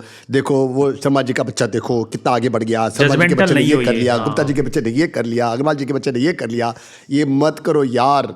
हर बच्चा शिप का कैप्टन नहीं बन सकता, हर बच्चा जो है मोदी केजरीवाल नहीं बन सकता। हर बच्चे का अपना पोटेंशियल है, उसको क्रू का मेंबर तो बनना ही बनना है। किसी ना किसी को कुछ ना कुछ करना है। जो करना चाहता है उसके अंदर पूरी रुझान दो, रुचि दो, डांटो मत, फटकारो मत, मारो तो बिल्कुल भी नहीं। Every child is a genius waiting to be discovered. Absolutely. ठीक है, उस जीनियस को आइडेंटिफाई करिए। भगवान राम हैं तो हनुमान जी भी हैं, और गिलहरी भी उतनी इंपॉर्टेंट है। यस यस, बिल्कुल बहुत सही बात कही कि तो भगवान राम है तो लक्ष्मण जी भी हैं, सीता जी भी थी, वहीं पर गिलहरी भी है, और वहाँ पे मौजूद है, वहाँ पे रावण भी है, और वहाँ पे विभीषण भी है। तो समाज में हर तरह के लोग मिलेंगे आपको। आप सिर्फ चाहो कि मेरा बच्चा एक पर्टिकुलर रोल मॉडल बन के रहे, कंपेयर तो कभी नहीं करना चाहिए। बिल्कुल। हमेशा अपने बच्चे की काबिलियत को, स्ट्रेंथ को और लिमिटेशंस को समझें, और जो भगवान ने उसको टैलेंट दिया है उसके ऊपर फोकस करें, ना कि और लोगों को जो दिया है। तो उन चीज़ों के पीछे भागिए जो आपके बच्चे को भगवान ने दी हैं। उन चीज़ों के पीछे मत रोइए जो आपको भगवान ने नहीं दी हैं। बिल्कुल। एक और क्वेश्चन पूछना चाहूँगा लास्ट में, अगर इंडियन एजुकेशन सिस्टम अगर रिफॉर्म नहीं हुआ तो देश का भविष्य क्या होगा? इंडियन एजुकेशन सिस्टम रिफॉर्म हो रहा है, लेकिन उस स्पीड से नहीं हो रहा है जिस तरीके से ग्लोबल एजुकेशन सिस्टम इवॉल्व हो रहा है। इसका मतलब बाकी देश हमसे बहुत आगे एजुकेटेड और हैप्पी हैं। इंडियन एजुकेशन हमसे आगे निकल जाएंगे, हमसे आगे निकल चुके हैं। इंडिया का, जैसे हमारा पड़ोसी चाइना है, बहुत सारी छोटी छोटी कंट्रीज हैं वर्ल्ड में जिनका आप नाम जानते भी नहीं होंगे। जापान हो गया, साउथ कोरिया है, जापान है, ऑस्ट्रेलिया हो गया, जर्मनी हो गया, फिनलैंड है, न्यूजीलैंड हो गया, आयरलैंड है, हाँ, स्वीडन है, डेनमार्क है। एब्सोल्युटली। तो वो ऐसी कंट्रीज हैं जिनको आप टूरिस्ट प्लेस जानते हैं, लेकिन वो बहुत आगे निकल चुके हैं। उनकी टेक्नोलॉजी बहुत क्योंकि वो अपने आप को बहुत जल्दी से तेजी से रिफॉर्म कर रहे हैं। हमारी रिफॉर्म जो है बहुत स्लो है। हमारी रिफॉर्मेशन स्लो इसलिए है क्योंकि हम एजुकेशन को इतनी इंपॉर्टेंस अभी नहीं दे पा रहे हैं। हम इंपॉर्टेंस दे रहे हैं मंदिर को, मस्जिद को, religion, caste, colour, creed, demography के ऊपर। एजुकेशन माफिया से लड़ने की शुरुआत कहाँ से होनी चाहिए? एजुकेशन और माफिया दो विपरीत शब्द हैं। अच्छा, एजुकेशन के साथ आपने तो कहा ये दोनों एक जैसे। हाँ, पर दोनों आज की डेट में इंटरलिंक्ड हैं। माफिया वर्ड क्या किया जाए? सबसे पहले करना चाहिए कि सरकारों को, सिस्टम को बच्चों की एजुकेशन और हेल्थ के लिए काम करना चाहिए, फ्री करना चाहिए। फ्री। जिस दिन ये एजुकेशन और हेल्थ फ्री हो जाएगी उस समय ये माफिया अपने आप ही उठ ये जाएगा। जो पब्लिक और माफिया अपने आप हट जाएगा। माफिया हट जाएगा और पब्लिक स्कूल और गवर्नमेंट स्कूल का जो डिफरेंस है जिस दिन खत्म हो जाएगा उस दिन स्कूल हो या हॉस्पिटल हो, दो ही चीज़ें एक इंसान को चाहिए। सबसे पहले उसको चाहिए अपने एजुकेशन और चाहिए हेल्थ। जिस दिन public and private school and hospitals एक जैसे हो जाएंगे उस टाइम में माफिया अपने आप खत्म हो जाएगा। उसके लिए दृढ़ निश्चय और बड़ा कमिटेड लीडरशिप चाहिए, स्टेट में भी, सेंटर में भी और पेरेंट्स को भी। वो एक तरीका है, वो एक ही तरीका है कि हम मिलजुल इस माफिया को हम लोग हटा सकें, एक अच्छी एजुकेशन दे सकें और आज का जो भविष्य है वो कल हमारे देश का भविष्य बनेगा। देश का भविष्य 14 साल में ऐसे नहीं बन सकता। उसको बनाना है तो आज के बच्चों पर ध्यान देना है। एक एक बच्चे को पकड़ के एजुकेट करो ताकि कल अब से 20 साल के बाद देश का भविष्य बने। अगर एजुकेशन नहीं तो देश का कोई भविष्य नहीं हो सकता। हम लोग विश्व गुरु नहीं बन सकते। कंपल्सरी पकड़ के एक बच्चे को एजुकेट करो, पकड़ के एक बच्चे को पकड़ाओ, एक बच्चे को पकड़ो, पकड़ के उसको एजुकेट करो, उसके लेवल के हिसाब से करो। जरूरी नहीं है कि उसको थोपा जाए। स्लो है तो स्लो, तेज है तो तेज। इसके ऊपर हमारा इंफ्रास्ट्रक्चर लगना चाहिए, देश की पूरी सिस्टम लगना चाहिए। पैसा लगा दो, छोंक दो। मंदिर मस्जिद को नहीं चाहिए, भगवान को अपनी पूजा पाठ नहीं चाहिए। भगवान चाहता है कि बच्चे हमारे जो है वो एजुकेट हों। भगवान भी यही चाहता है। उसको पूजा पाठ नहीं चाहिए, उसको पैसे का चढ़ावा नहीं चाहिए साहब, उसको चादरें नहीं चाहिए, उसको मोमबत्ती नहीं चाहिए, उसको पूजा पाठ नहीं चाहिए। मेरे ख्याल से तो जो कुछ हम लोग दे रहे हैं मंदिर मस्जिद को वो सारा एजुकेशन पे लगा दें, देश कहीं का कहीं पहुंच जाएगा। ये चाइना सब पीछे, अमेरिका सब पीछे रह जाएगा। जितना पैसा और जितना रिसोर्सेज हम नदियों में और मंदिरों में दूध चढ़ाते हैं, दूध में वो अगर हम बच्चों को दें तो हम बहुत आगे निकल सकते हैं। क्योंकि भारत एक सोने की चिड़िया थी और उस सोने की चिड़िया भी पिंजरे में बंद है। बिल्कुल। बहुत बढ़िया Rajiv, thank you so much. आप यहाँ पर आए, आपने इस पॉडकास्ट के अंदर एक बारी मैंने आपको फ़ोन किया और आपका यहाँ पर आना हो गया। Thank you so very much. और मुझे मालूम है कि हमें आज के इस पॉडकास्ट से बहुत कुछ मिला है। आपको कोई भी क्वेश्चन पूछने हो राजीव से तो नीचे कमेंट में लिखिए। राजीव को हम लोग एक बार दोबारा से बुलाने जा रहे हैं। एक लाइव टेलीकास्ट हम लोग शुरू करेंगे राजीव के साथ में और बहुत कुछ हम लोग सीखेंगे कि किस ढंग से हम लोग अपने आप को और ज़्यादा एजुकेट कर सकते हैं। मल्टीपल इंटेलिजेंस की बात कर सकते हैं। राजीव जो है वो काउंसलर भी हैं।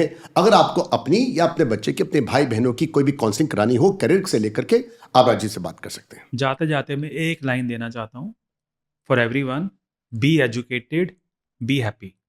Be educated, be happy. Thank you so much. Thank you. Thank you.